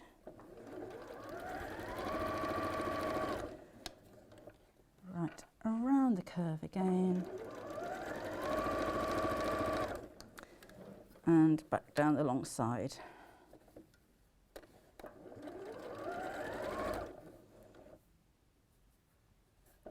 Matching up that mark that I made. Right.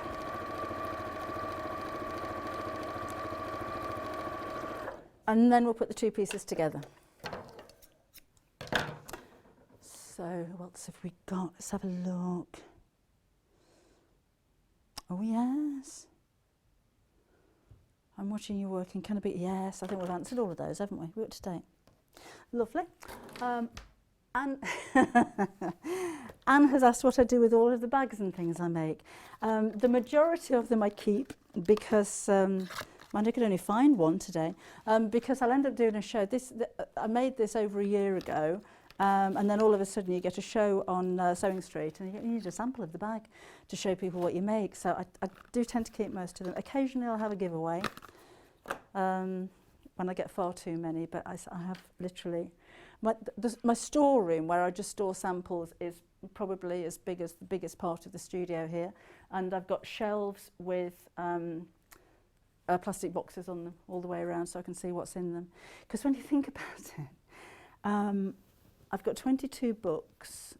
I can't remember how many patterns and magazine articles I've done with patterns in them, and I try and save most things, so there's a lot there. I call it insulation, soundproofing. I'm putting the outside of the bag is the right side out. The lining is inside out, and I need to sew the two pieces together. Right. That's why I've left the turning gap at the bottom. So make sure the handles are pushed in there, and then you're just going to match up the seams. So I think this time we'll have some pins if they're long enough. Because now it wants to fight back.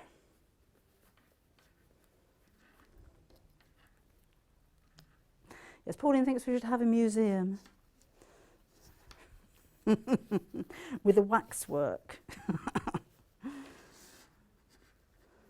So again, I'm just pinning all the edges together. The edges of the fabric together, because now I've only got one layer of Bosal to sew up against, but I'm still going to use the Bosal as the outline.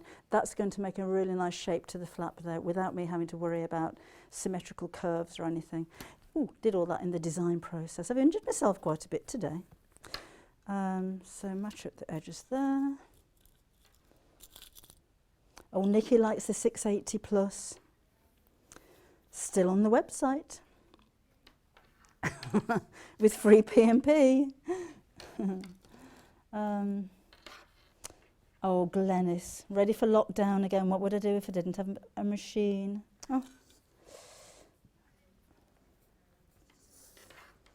Oh, and Dawn's in the Lake District and she's missing a machine. Should have took it with you, Dawn. Right, I'm going to fold this out of the way. So, which is why you didn't have that too close to the edge.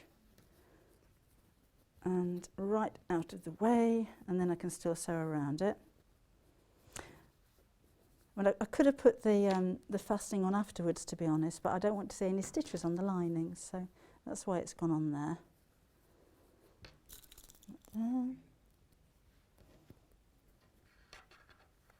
Right, and then I'm going to sew up against the Bosal all the way around the edge. And then when I come to this side, I'm going to sew from the inside around there as well.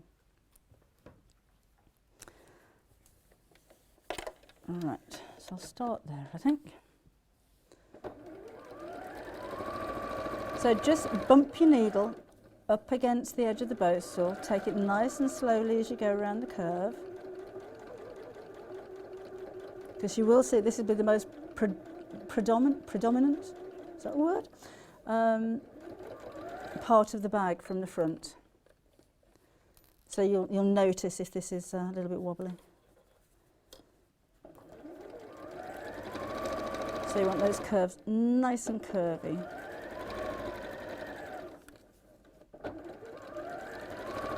And then around this curve. Again, take that slowly. As long as you're sewing along the edge of the Bosal, you know you've got a perfect curve there.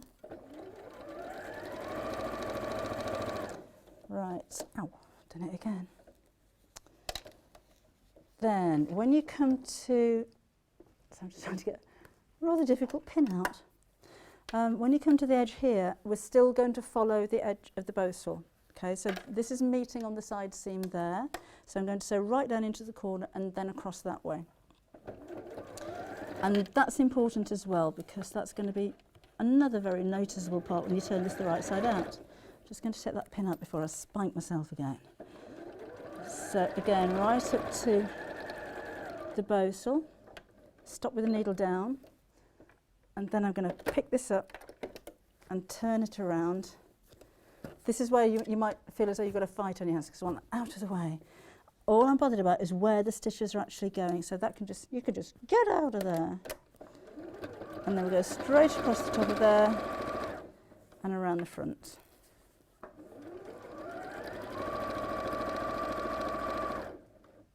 Look nice in denim, wouldn't it? You know, so once you've got your bundle, you don't have to use this fabric. You could use any fabric that you like, and then you've got a metre and a half of lovely fabric that you can use for another project. Or you can just get the Bosal and the instructions on their own, so you can use any fabric that you like. It's lovely in canvas, so it can be a quilting weight cotton. It can be the heavier weights of fabric as well. I'm just coming back into that corner. So right up to that Bosal there. I'll show you what I'm doing in just a second. I know it's a bit of a, it's all a bit of a bundle at the moment. And then back round again. Okay. Just make sure I've got all my pins out. Now where we had that right angle, in here I'll need to snip into the angle, because otherwise it's not going to turn through properly. So that's my right angle, cut in there, and the same on this side. So careful not through the stitches, but just right up to the stitches. Then we'll turn it the right side out.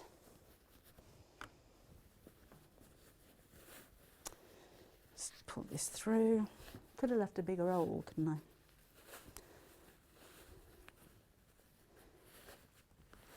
And it'll need a good press. Now with your Bosal again, when it gets all creased up, and this will be, look, really good blast of steam. You don't even have to touch the fabric and those creases just melt away. It's the easiest foam to work with that I've ever worked with. Right. So let's push this out. Sew the opening closed. And then, where's my flap gone?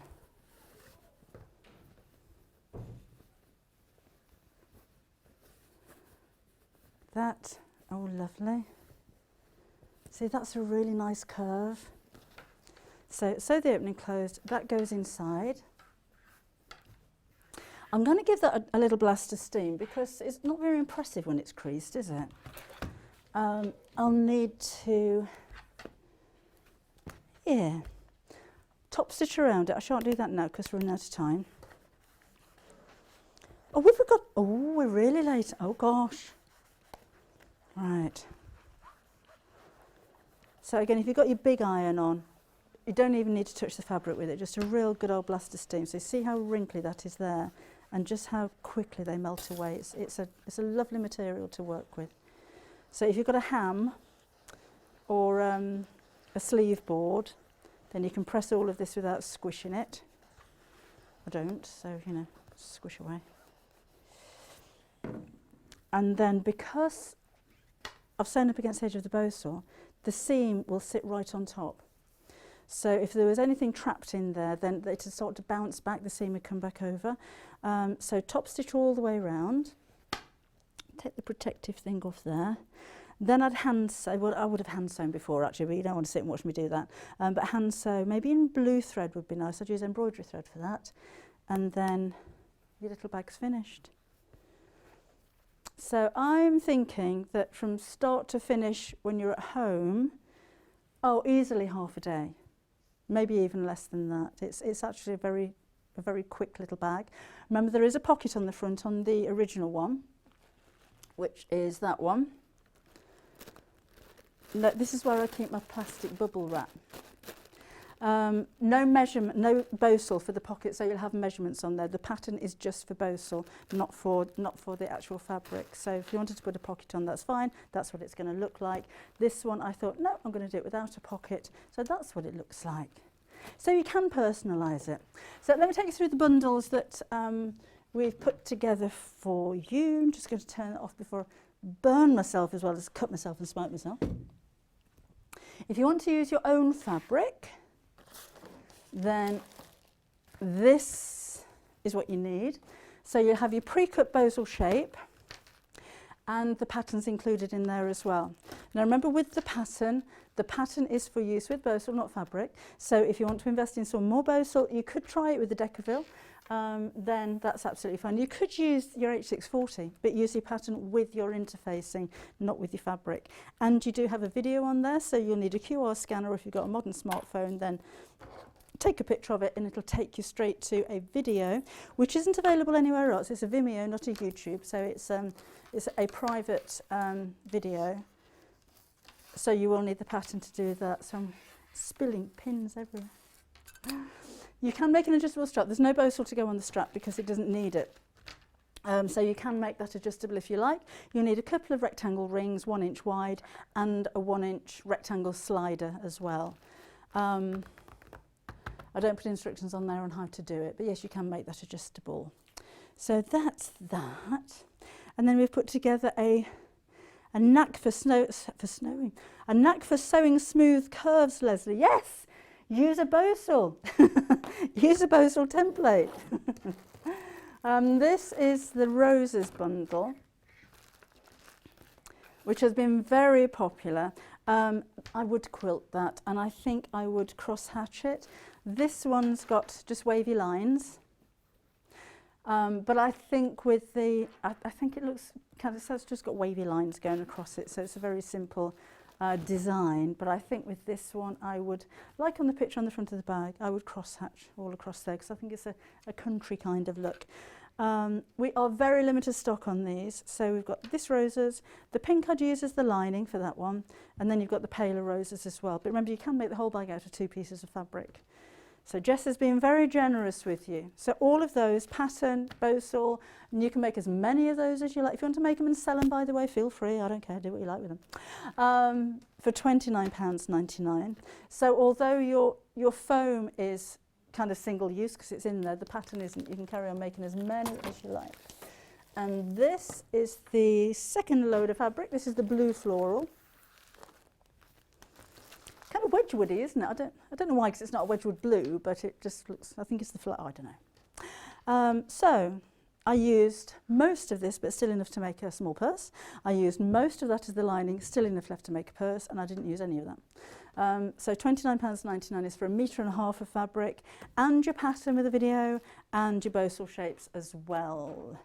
All P&P free. What are we like? So we've gone way over where we should be, and I've got some new fabrics to show you in the next hour as well, so don't go anywhere. Keep on sending your messages through. Now we're on Facebook because I love to read your messages. The fabric is gorgeous, isn't it, Sophia?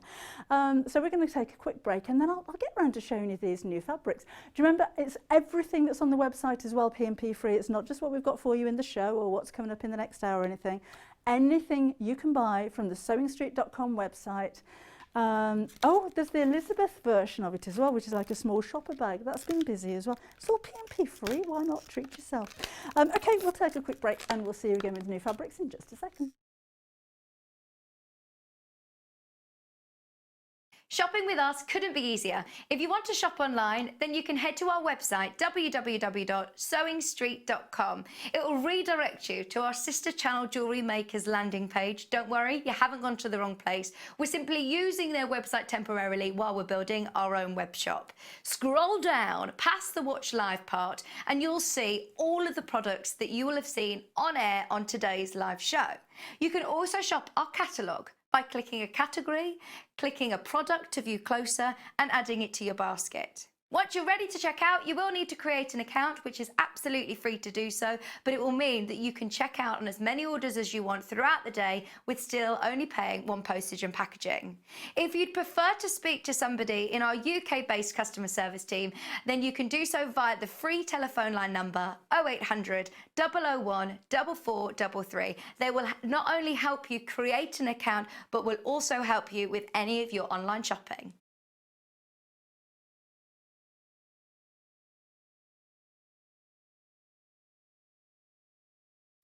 Hi, I'm Debbie Shaw, and as a professional sewer, I really know how important it is to use a high quality thread. Well, you think about it. You spend a lot of money on your sewing machine, you'll spend a lot of money on fabric, and you'll spend a lot of time sewing. So why let your thread let you down? I know a lot of our designers and customers prefer to use Aurifil thread. Now, this is a family business. It was established in 1983 and they're based just outside Milan in Italy. They produce superior quality threads for domestic and professional sewers alike, and they've achieved worldwide success with quilters, sewers, embroiderers and textile artists who all appreciate the versatility and the strength of these threads. It's all made from Egyptian cotton, which is grown just at the side of the River Nile, and Aurifil only use the long staple threads, which gives their thread that strength. Each one of these threads goes through 15 steps before it even gets onto a spool and then comes to you to use in your sewing projects. Now at Sewing Street, we've collaborated with Aurifil and we've brought you two collections of threads. So we have the Quilters collection, and these are exclusive to Sewing Street. We've done a lot of research with quilters, and these are the colours that you prefer to use. So we put a whole collection together for you. The second collection is the Essential collection. So this is for the homemakers, for the bag makers, for the craft sewers, for the dressmakers. And again, these have been proven to be the most popular colours that you're going to use. So if you want your projects to last longer and your seams to be stronger, invest in some quality thread.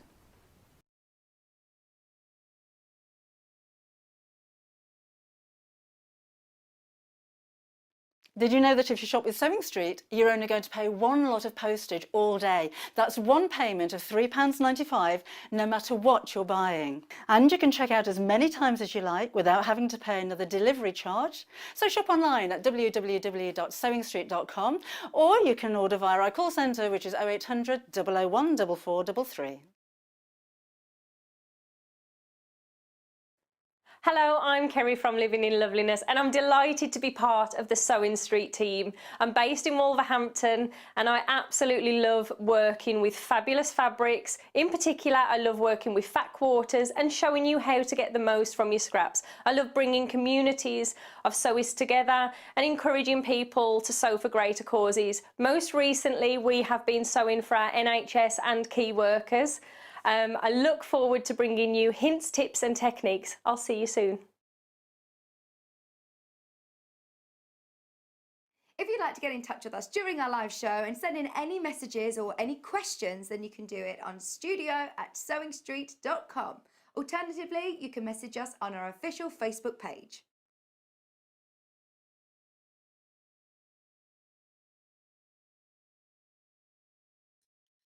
Hello, my name's Fiona Hisford and I'm founder of Sew Girl. I'm based down in Wadding on the south coast of England, and I've got a range of sewing patterns which I've developed over the last few years, which are projects for loose fitting clothing, everyday simple garments, things that I really love to wear myself. And I'm going to be bringing you them to Sewing Street over the next few months. So I look forward to seeing you then. Bye. Hello, welcome back again. Now we've got a bit of a short show here, haven't we? Got a bit carried away with the bag making in the last hour. So I will endeavour to make the pattern weight out of the pairs, but I do need to show you some new fabrics first of all. So should we have a whiz through? These are so pretty. I know we're going into autumn winter, but as stash builders, these are gorgeous. OYU 149 if you wanted to order this one. And a great time to order, remember, because we're all P&P free. Yeah, I know, you do have to put a code in though. It's Autumn Sews in capital letters and you get no postage. So £4.99 for half a metre. It is by the ½ metre, so therefore if you wanted meterage, if you wanted 2 metres, 4 metres, just order more than 1 unit. 2 units will bring you a metre all in one piece. So these are new to you actually earlier on in the week, but you might not have seen them yet. So this one is sky blue.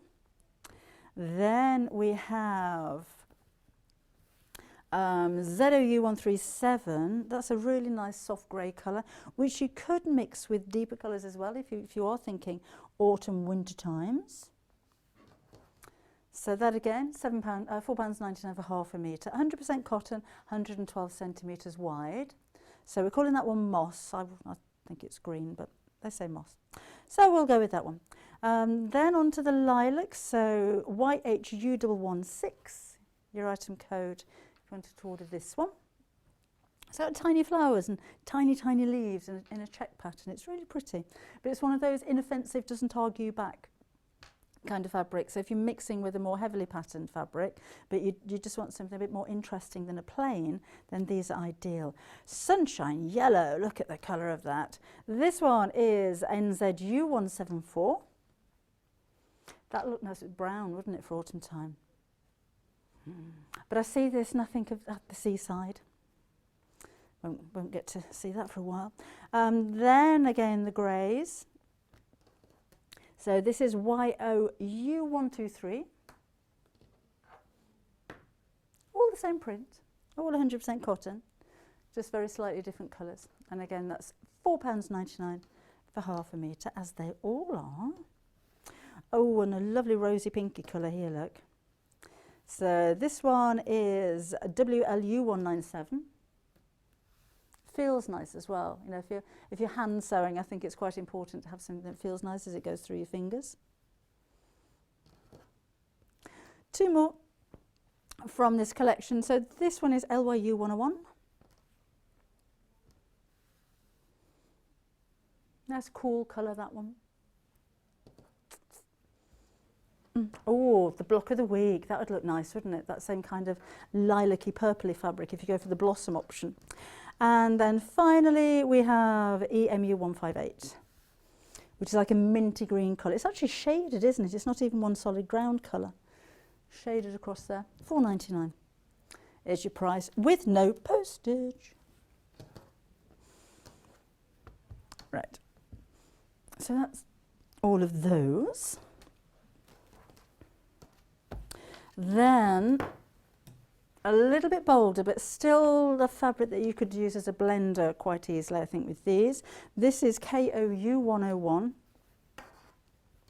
So it's quite graphic, dark reds, brighter reds, and again that shading in the background. You can really see that, can't you? It's almost a cloud-like kind of appearance. The purples are, here we go, so QPU 135.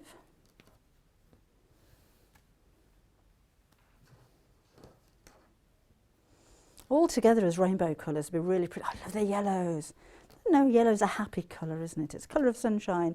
RXU121 is your item code for this one. See the sky and the sand, I'm thinking. At £4.99 again for ½ metre. And then finally the turquoise tones of a Caribbean sea.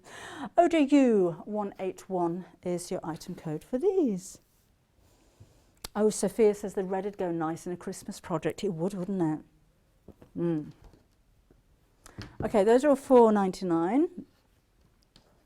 Then we've got flowers and plant pots. XBU173. This is a lovely colour. It's quite soft. And it looks like it's patchwork, brand new for you today. So you could hand sew over the stitch lines if you've got time. But we've got very subtle plants in plant pots, a whole gardening hobbies theme. The little cottage and a fork. We've got toadstools or mushrooms, apples in baskets, a little fork and spade and fences and watering cans. Really pretty. That again, £4.99. They're all quilting weight cotton and all 112 centimetres wide. WTU173 is for the black option. The print stands out more on this, doesn't it? But I like the colours that they've chosen, like the coral colour and the grey and a very soft yellow, that one. That's that. And then finally, HIU 170 brings you the green colour. It's got a rabbit on it. And little seedlings. But they're all really soft colours. Even the colours that are used with the black are very soft. And that's $4.99. Okay, we have more. We have was it Q? QWU 169. So really pretty rose. These are nice fabrics, I think, for linings. If you want something just a little bit more interesting than a plain, I think that would be perfect. £4.99 again. If you can't keep up, or if you've lost the will, we do have all of these available for you on the website on sewingstreet.com. And you can have a browse while you're there and not pay any postage. This is a pretty colour. This one is MZU 148. That's a very elegant colour, isn't it? You've got shading around the roses as well. It's really pretty. I love that one. You have to have a favourite, don't you? Again at £4.99. Really elegant colour. Now this is a complete contrast. Striking with this black outline. PKU 191. And they go together so nicely. So again we have roses and the leaves, I don't know what they are. Different styles, though, like a skeleton of the leaves and the flowers. But you've got a real depth to this. It gives you a real, like, you're really looking into it. It's a very dimensional looking fabric. It's very clever. And that is it's a black in the background. Lovely. So that would make a very different look to the Shelley bag, wouldn't it? And then finally here we have GXU 126. So it would be nice to go for the two together because they match perfectly. And they're different enough in the print that they both stand out. They complement each other incredibly well. And again, those are £4.99. Then we've got two more. Oh, nice. I do like this one. So we've got little sprigs in greys and in black. And this one is UXU 119. Autumn leaves. It's really lovely. And small prints, if you're making a small project, if you're English paper piecing, you don't lose any of the design when you're cutting into it. So I would bear that in mind if you're making something that's quite small. And then the final fabric is the same print but in the red, so lovely burgundies. This would make a nice Christmas one as well. OIU 170. Maybe with the green, that would make a really nice Christmassy fabric, wouldn't it? Right, that's it fabric-wise. That's not bad going. It was about 10 minutes, wasn't it? Got through those. Lovely. Do you want to have a look at the books as well while we're here? We have Fat Quarter Toys. This is one that has the pear in it that I'm going to make it into a pattern weight. So fat quarter toys, small pieces of fabric. Great for beginners because if things go horribly wrong, you're not wasting very much. You don't have to go out and buy fat quarters for these, you just use small pieces of fabric. And a lot of these projects are using less than a fat quarter as well. Some of them are toys, some of them are like pencil cases and things, so more useful items. But I think there's a toy here, look at the monster, a bits and blocks robot. Actually, some of these are the kind of things that your kids could sew if they're learning how to sew. That would be a nice idea. So we've got Buzzy Bee and Sydney Dog, Rosie Rabbit, Little Wise Old Owl. We did Rosie Rabbit, didn't we? Freddy Fish, the Cat Doorstop, Birds, Unicorns, a Five-Eyed Alien, little strawberry. That would make nice pattern weights as well, or weights to go on the corners of tablecloths when you're outside. Having picnics, that's a pair I'm going to endeavour to make. We'll see how far we get, shall we? There's games. Oh, a ukulele that doesn't make a noise. It's my kind of ukulele. Playmats, glove puppets. There's loads of things in here, and again, all using small. Oh, remember those? Oh, spaceships with sherbet in the middle. Oh, used to love those.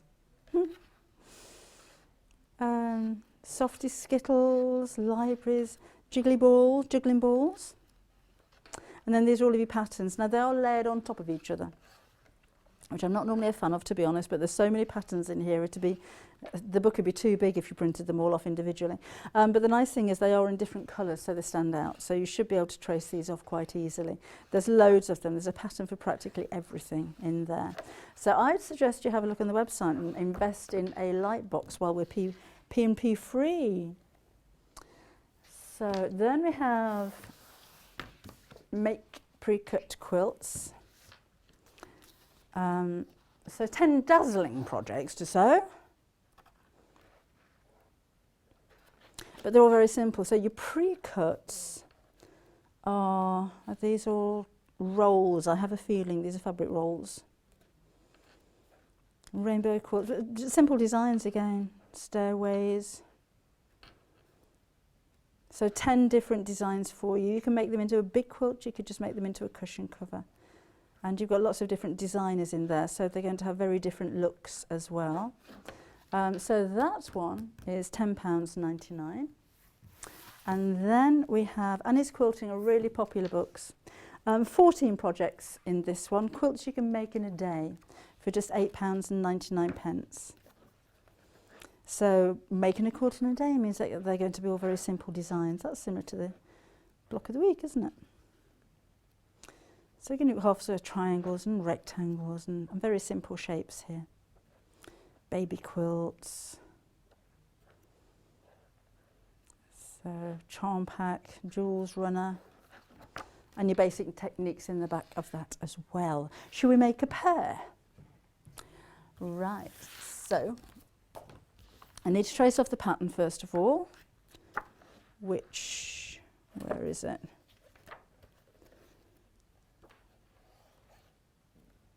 Oh, there we go.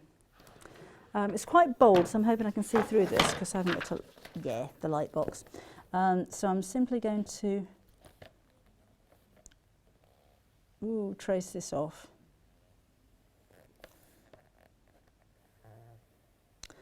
And although you've got lots of patterns laid on top of each other, at least they're all full size, which is nice. Okay, then we'll cut that out with dedicated paper scissors. Such trouble.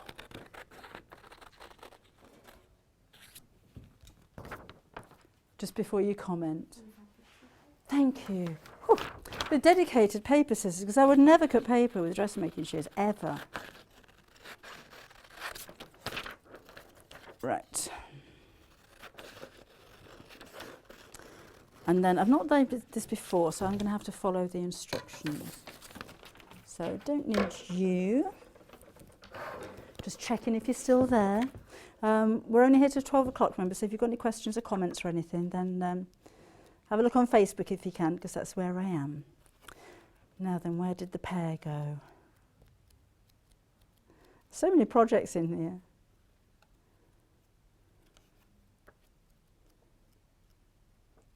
Maybe I should look in the index. I thought I'd marked it.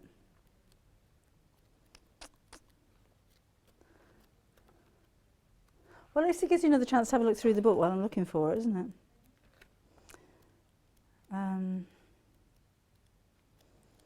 Where did the pears go?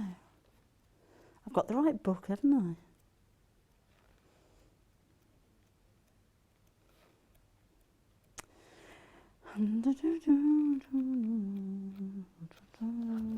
Yeah, let's have a look at the index. Funny fruit, perfect pears, 73. There you are. Right, so we will need for each one of these, so remember fat quarters, so you're going to be able to make all of these with fat quarters. Using an iron and damp cloth, fuse the interface. Oh, we need interfacing as well. I shan't do the interfacing on this one. And I think we need 4 pair segments. So it's got to be green, isn't it? So let's have a look. for a green. We've only got that one. And we'll cut out 4 pieces altogether.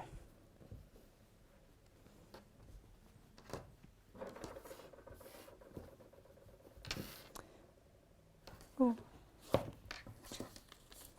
Well, should we mix it with the Osnaburg? Should we do that? That would be a nice look, wouldn't it? So 2 of the green and 2 of that, which is the early bird from today with the pound saving PP free. And yeah, this won't need interfacing, it's nice firm fabric. And then you can go on there, and I'll pin that down. Now I need to make a stalk out of something or other as well. We shall improvise for that one, I think, because they've got a stalk and leaves that are made out of felt, which I don't have. So that's that. Let's sew these together. Oh, cut them out. Oh, wrong ones.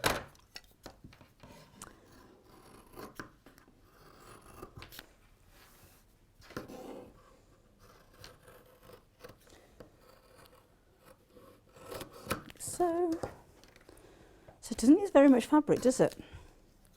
So even though it's a fat quarter, but you get loads out of a fat quarter with these. Right, so that's that. And then we can take those pins out. I'll do the leaves later because it looks like they've been sewn on afterwards. And then we'll sew them together.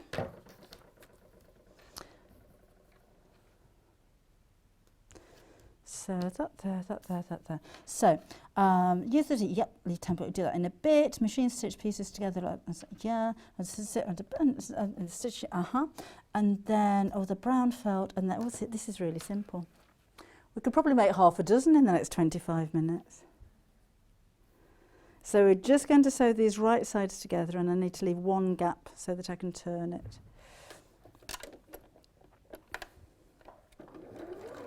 Do that in a bit. And then we're going to put some pellets into it because I want this to be quite weighty.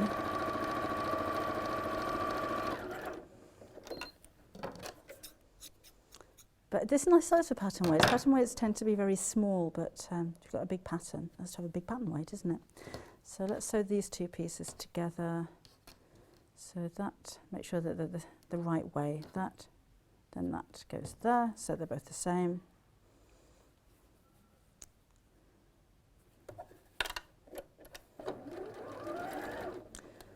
Just mash out those edges. You don't need pins for this one, I'm sure.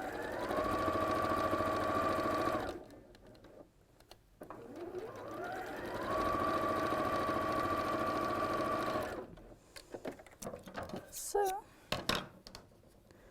and then the 2 halves together.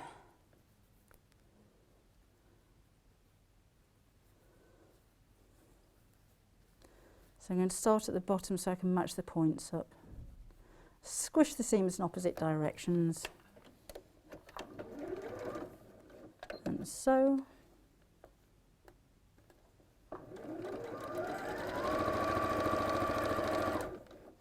Match the points up at the top as well. Again, squish the seams in opposite ways. Just to make them a little less bulky.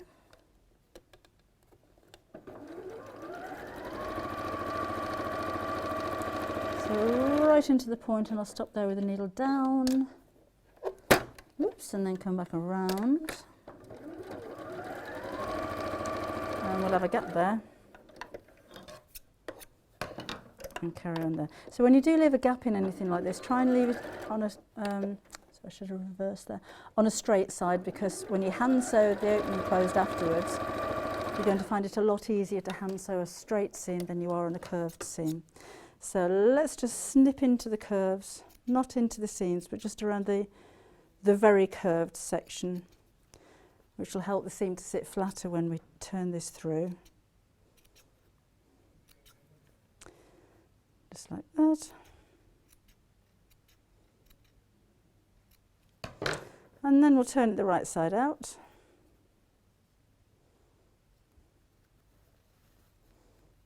Then because I'm making a pattern weight, I'm going to make a little bag to put the pellets in. So I'll just use a piece of this for that.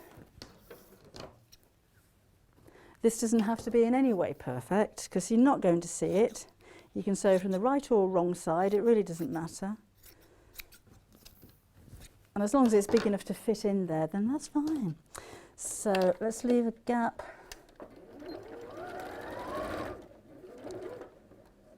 Needle down.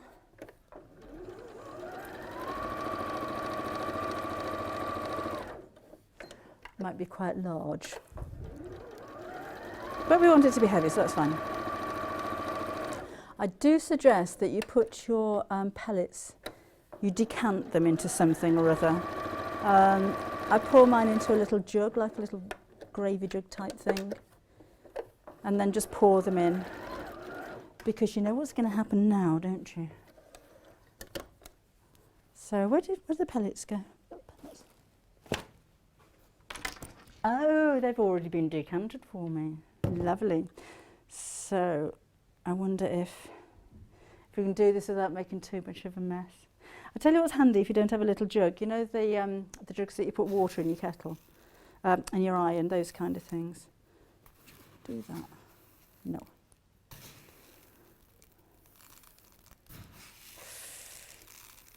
They're ever so tactile, these are. Always popular.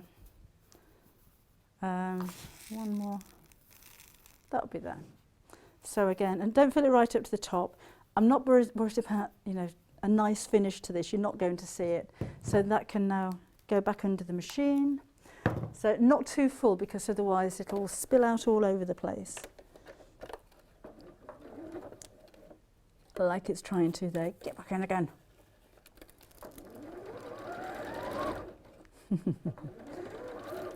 Oh, I think I've got one stuck under the foot. Oh, there we go. Oh, look, they're like jumping beans. They're everywhere. There. Got you. Right. And then I'm going to push this into the bottom. I've got rather a large bag of pellets here, but it's okay. It means it's heavy. In you go. Just might not fit through the little opening that I've made.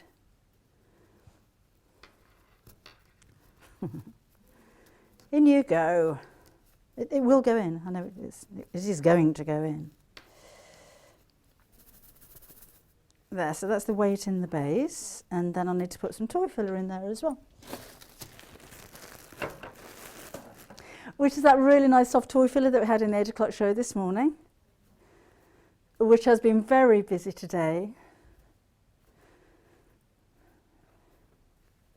It's nice for, in fact, if you've got some of the really scratchy toy filler, like the huge one that I bought by mistake, this is the occasion, I think, when I'd use that. It's only a pin cushion, only a pattern weight, so it really doesn't matter. But this toy filler, if you're making toys and you just want them to be soft and cuddly and lovely, then this is an important one to go for. And at £3.99 with no postage, it's a snippet.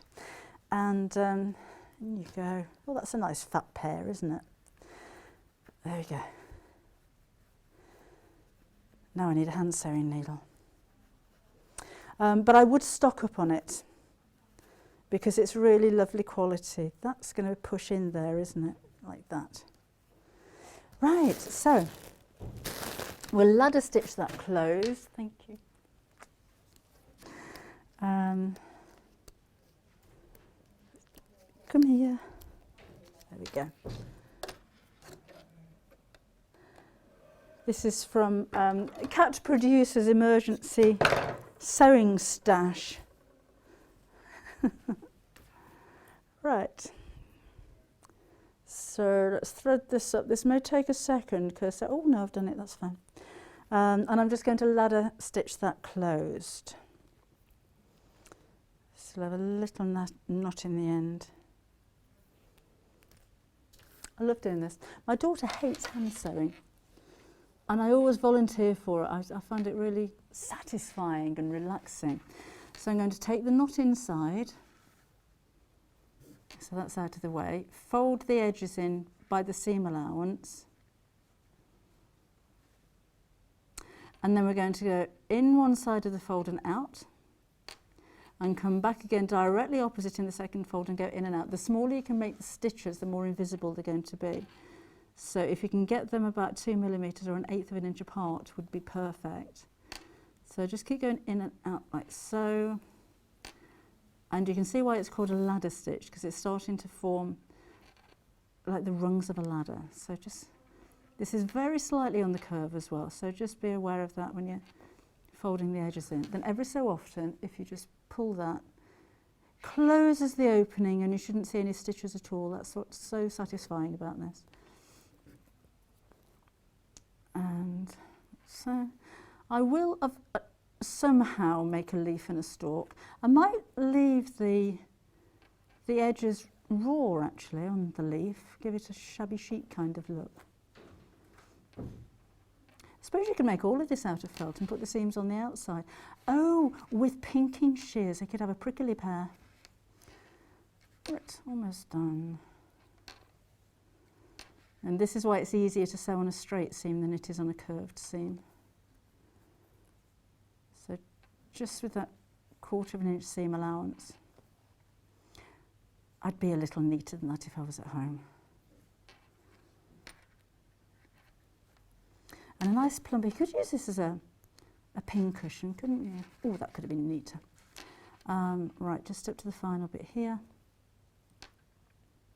So just do a few stitches, then every so often pull them tight, so they just disappear into the seam, like so, and then we'll knot this off. So do like a little French knot in the seam, so wrap your thread around there a couple of times and pull it through, and you've got a nice little knot which should be invisible. Now then, in the instructions, they use felt. Don't have felt. So I'm going to use the Osnaburg actually. That's what I'm going to use. And I'm not going to cut the templates out because I think I can do a leaf shape.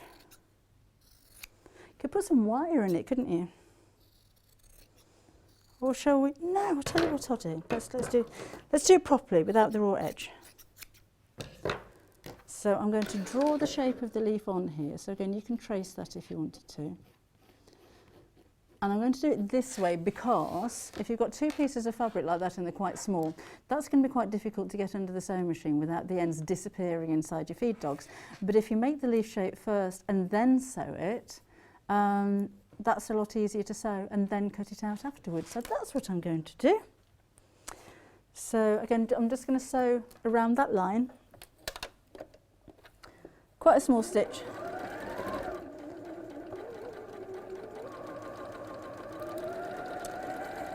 Into the point. I will need to leave a gap again for turning. So I want a straight bit and not right next to the point, so that'll do. And then we'll cut it out.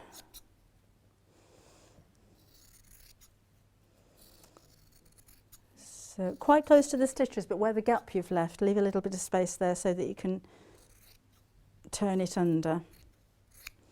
Let's snip off the corners. Have we got any questions or anything? Oh, you're not very active today. Oh, prickly pear brings. I've never had a prickly pear. Leslie says it brings back memories from when she was a child. Right, let's open this up. Oh, Ketty's by the pool in Portugal. Oh, lovely.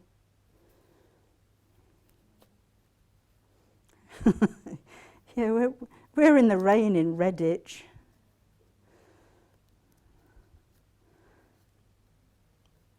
Come on through. A few words of encouragement tends to help.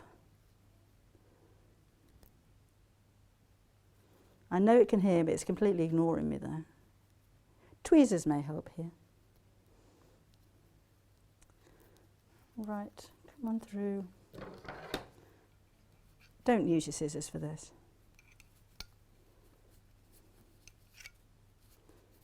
There you go. Ha, got you now. And you can top stitch around there so you don't have to hand stitch the opening closed, so we'll do that. There are proper turning tools to do this with, so don't use your scissors. So just pushing that there, that'll do. We'll give that a quick iron. Because it is rather creased, isn't it? Where are we? Yeah. I'm not going to top stitch around this one, I'm just going to press it. And that I'm going to glue it. I'm going to glue it in. My iron's just warming up, bear with me. Oh, Sophia says it looks cute. Oh, what is a prickly pear anyway, Leslie? She didn't get all the prickles out and had an uncomfortable tongue for a while. I don't know what a prickly pear is. It's not a pear, is it? Oh, that's a bit wet. Oh, now look what I've done. I'm using the iron too soon. It hasn't heated up properly and it's spilling water everywhere. Oh, that'll be fine. My plants had a watering. My leaves had a watering. Oh, I've just dropped the pins all over the floor. I think I need that magnetic pin cushion to pick them up in a minute. Okay, and then I'll need something to make a stalk with, so I'm going to use this.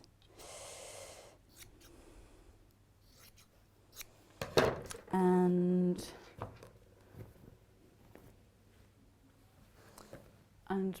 just bear with. I know it's sold out, but I'm going to use it anyway. So I'm going to makeshift a stalk. On the this is from the book, remember, so on that pattern it does tell you to use felt, which is going to be a lot easier. Do you know what you could use? An actual twig. I've made pear pin cushions before now with just a twig out of the garden stuck in there, and that works really well. They look really authentic then. Right, and then that'll do. Oh, Sue's got the carpet fitters in. Are they doing a good job, Sue? If you Sue's carpet fitters, can you just hurry up a little bit, because she wants to get on with some sewing. Yeah, she wants to spend some more time sewing, not watching you putting carpets down. So I'm sure she'll make you a cup of tea if you hurry up and finish early. How's that? Oh, she's probably made you a cup of tea already. A cactus plant that bears through. I thought it was something like that. A prickly pear. Okay, shove that in the top. That's going to go in the end of there. With more glue that we've sold out of.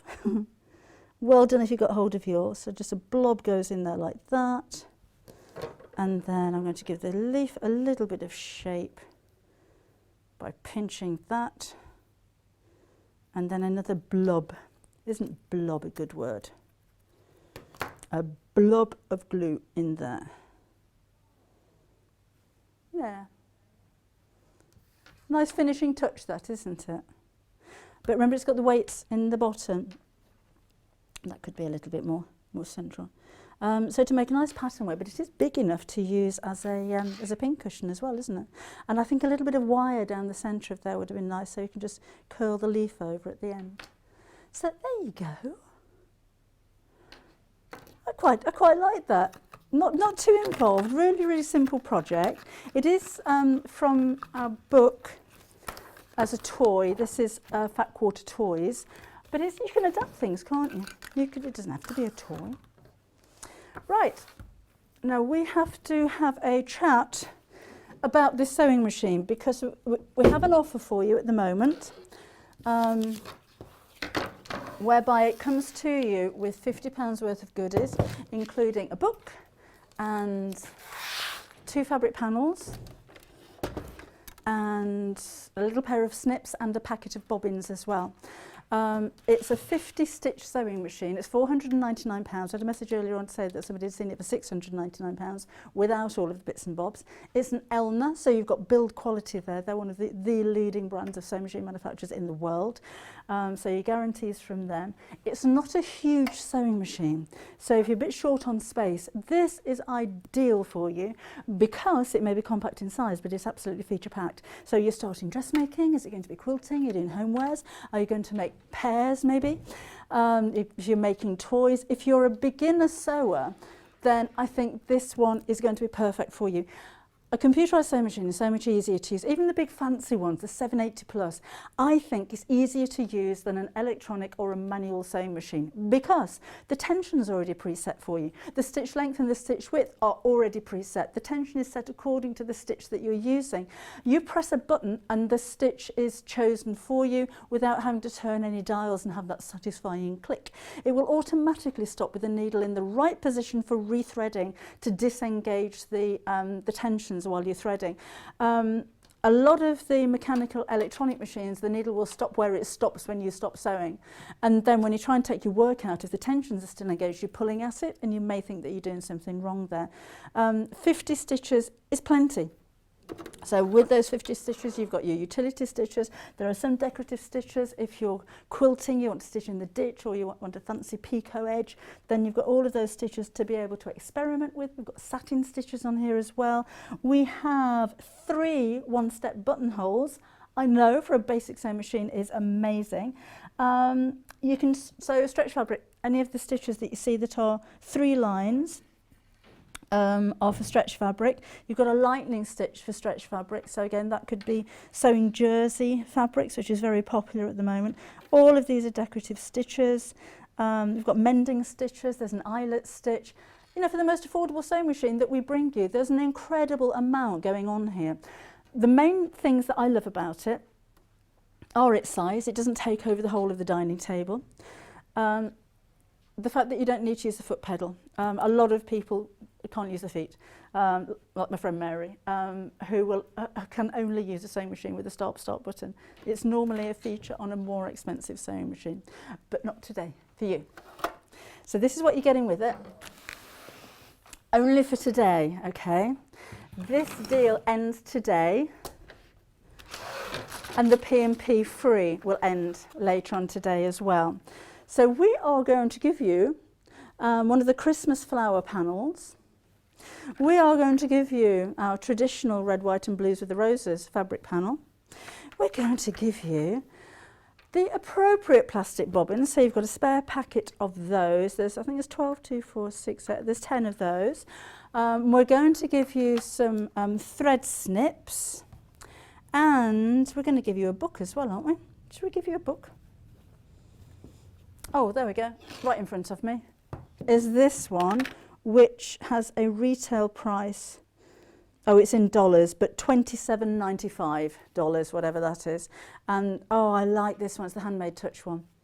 I love the projects. I love the fabric that she's used more than anything, but really nice, simple projects. So there's inspiration for you there. There's something to get you going when you get your machine home. So if you are thinking of buying a machine as a Christmas present for somebody who's learning how to sew, perfect. If you're using a mechanical machine, maybe you're using a borrowed machine just to get you going, this is a perfect entry-level machine. Be aware that there's lots of entry-level machines out there. There are lots of supermarkets that are selling brands I've never heard of for 80, 90, 100 pounds. You tend to get what you pay for. The mechanics inside here are all metal. Some of the cheaper machines, they're plastic, they're not going to last 5 minutes. But be aware that that beginner sewer that you are, or you're buying this for, after 2 or 3 weeks, won't be a beginner sewer. So if you have an entry-level sewing machine, that's always going to be an entry-level sewing machine. If you have a simple-to-use sewing machine with all of these features, it means it can grow with you. So that beginner sewer that's made a makeup bag and is very proud, one day may want to make a dress, one day may want to make a quilt, one day may want to make you a pair of curtains. So have a machine that has a bit of life to it, something that, as in long life, something that can grow with you. You'll outgrow it one day. You'll see the 780 pluses and these fancy machines with hundreds of stitches and lots of features, but it's going to take you a while to get that far. It's not a Janome, sorry, an Elna that I have at home, but I have a machine of this level that I intend to teach my granddaughters and one day my grandson how to sew on. My eldest is 5 years old and she's ready. I can show her how to press buttons, I can explain what the stitches are for, I can slow down her speed and just make sure she keeps her fingers away from that needle. And I think a child could easily learn how to sew on this. So it really is a family sewing machine. But do a little bit of research. Our $499 with all these freebies and the free postage will end today. But have a look online. I think you're going to find it for a couple of £100 more. I'd rather have that to spend on fabric, wouldn't you? So I've done an awful lot of talking today, haven't I? Do you want to say what's coming in tomorrow? There you go, then this is what we've got for you. So at 10 o'clock, Vicky's in tomorrow. She has sewing room fabrics and tools at 8 o'clock. Fabulous felt with Cara Akerman at 9 o'clock. Early bird revisited. Oh, that'd be interesting. At 10 o'clock and at 11, bow trim clutch with Cara Akerman. Sewing room supplies is at 12 o'clock. Sophia wants to make cushions, placemats, coasters. Glenna says £16.50 for that book, thank you. I shall see you again bright and early, 8 o'clock in the morning on Sunday morning. We like Sunday sewing, don't we? There's nobody in, we can do what we want. Remember, we've got free P&P until midnight tonight. So if you just joined us, have a look on the website. You can order anything you like from sewingstreet.com and not pay a penny for your postage, only until midnight tonight. Enjoy your Saturday, and I shall see you on Sunday. Bye-bye.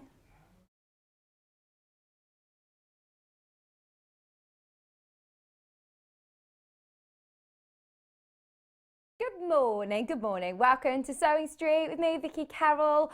We have got the most amazing day for you today. In fact, I did mention yesterday, it was absolutely crazy busy yesterday. Gorgeous Delphine had the most incredible show, and it's going to be a repeat, I feel. So I just want to say, before we start anything today, please, please, please search Jane Greenough or the Cross Stitch Guild on the website, Cross Stitch Guild on the website, and you'll see all of Jane Greenough's kits.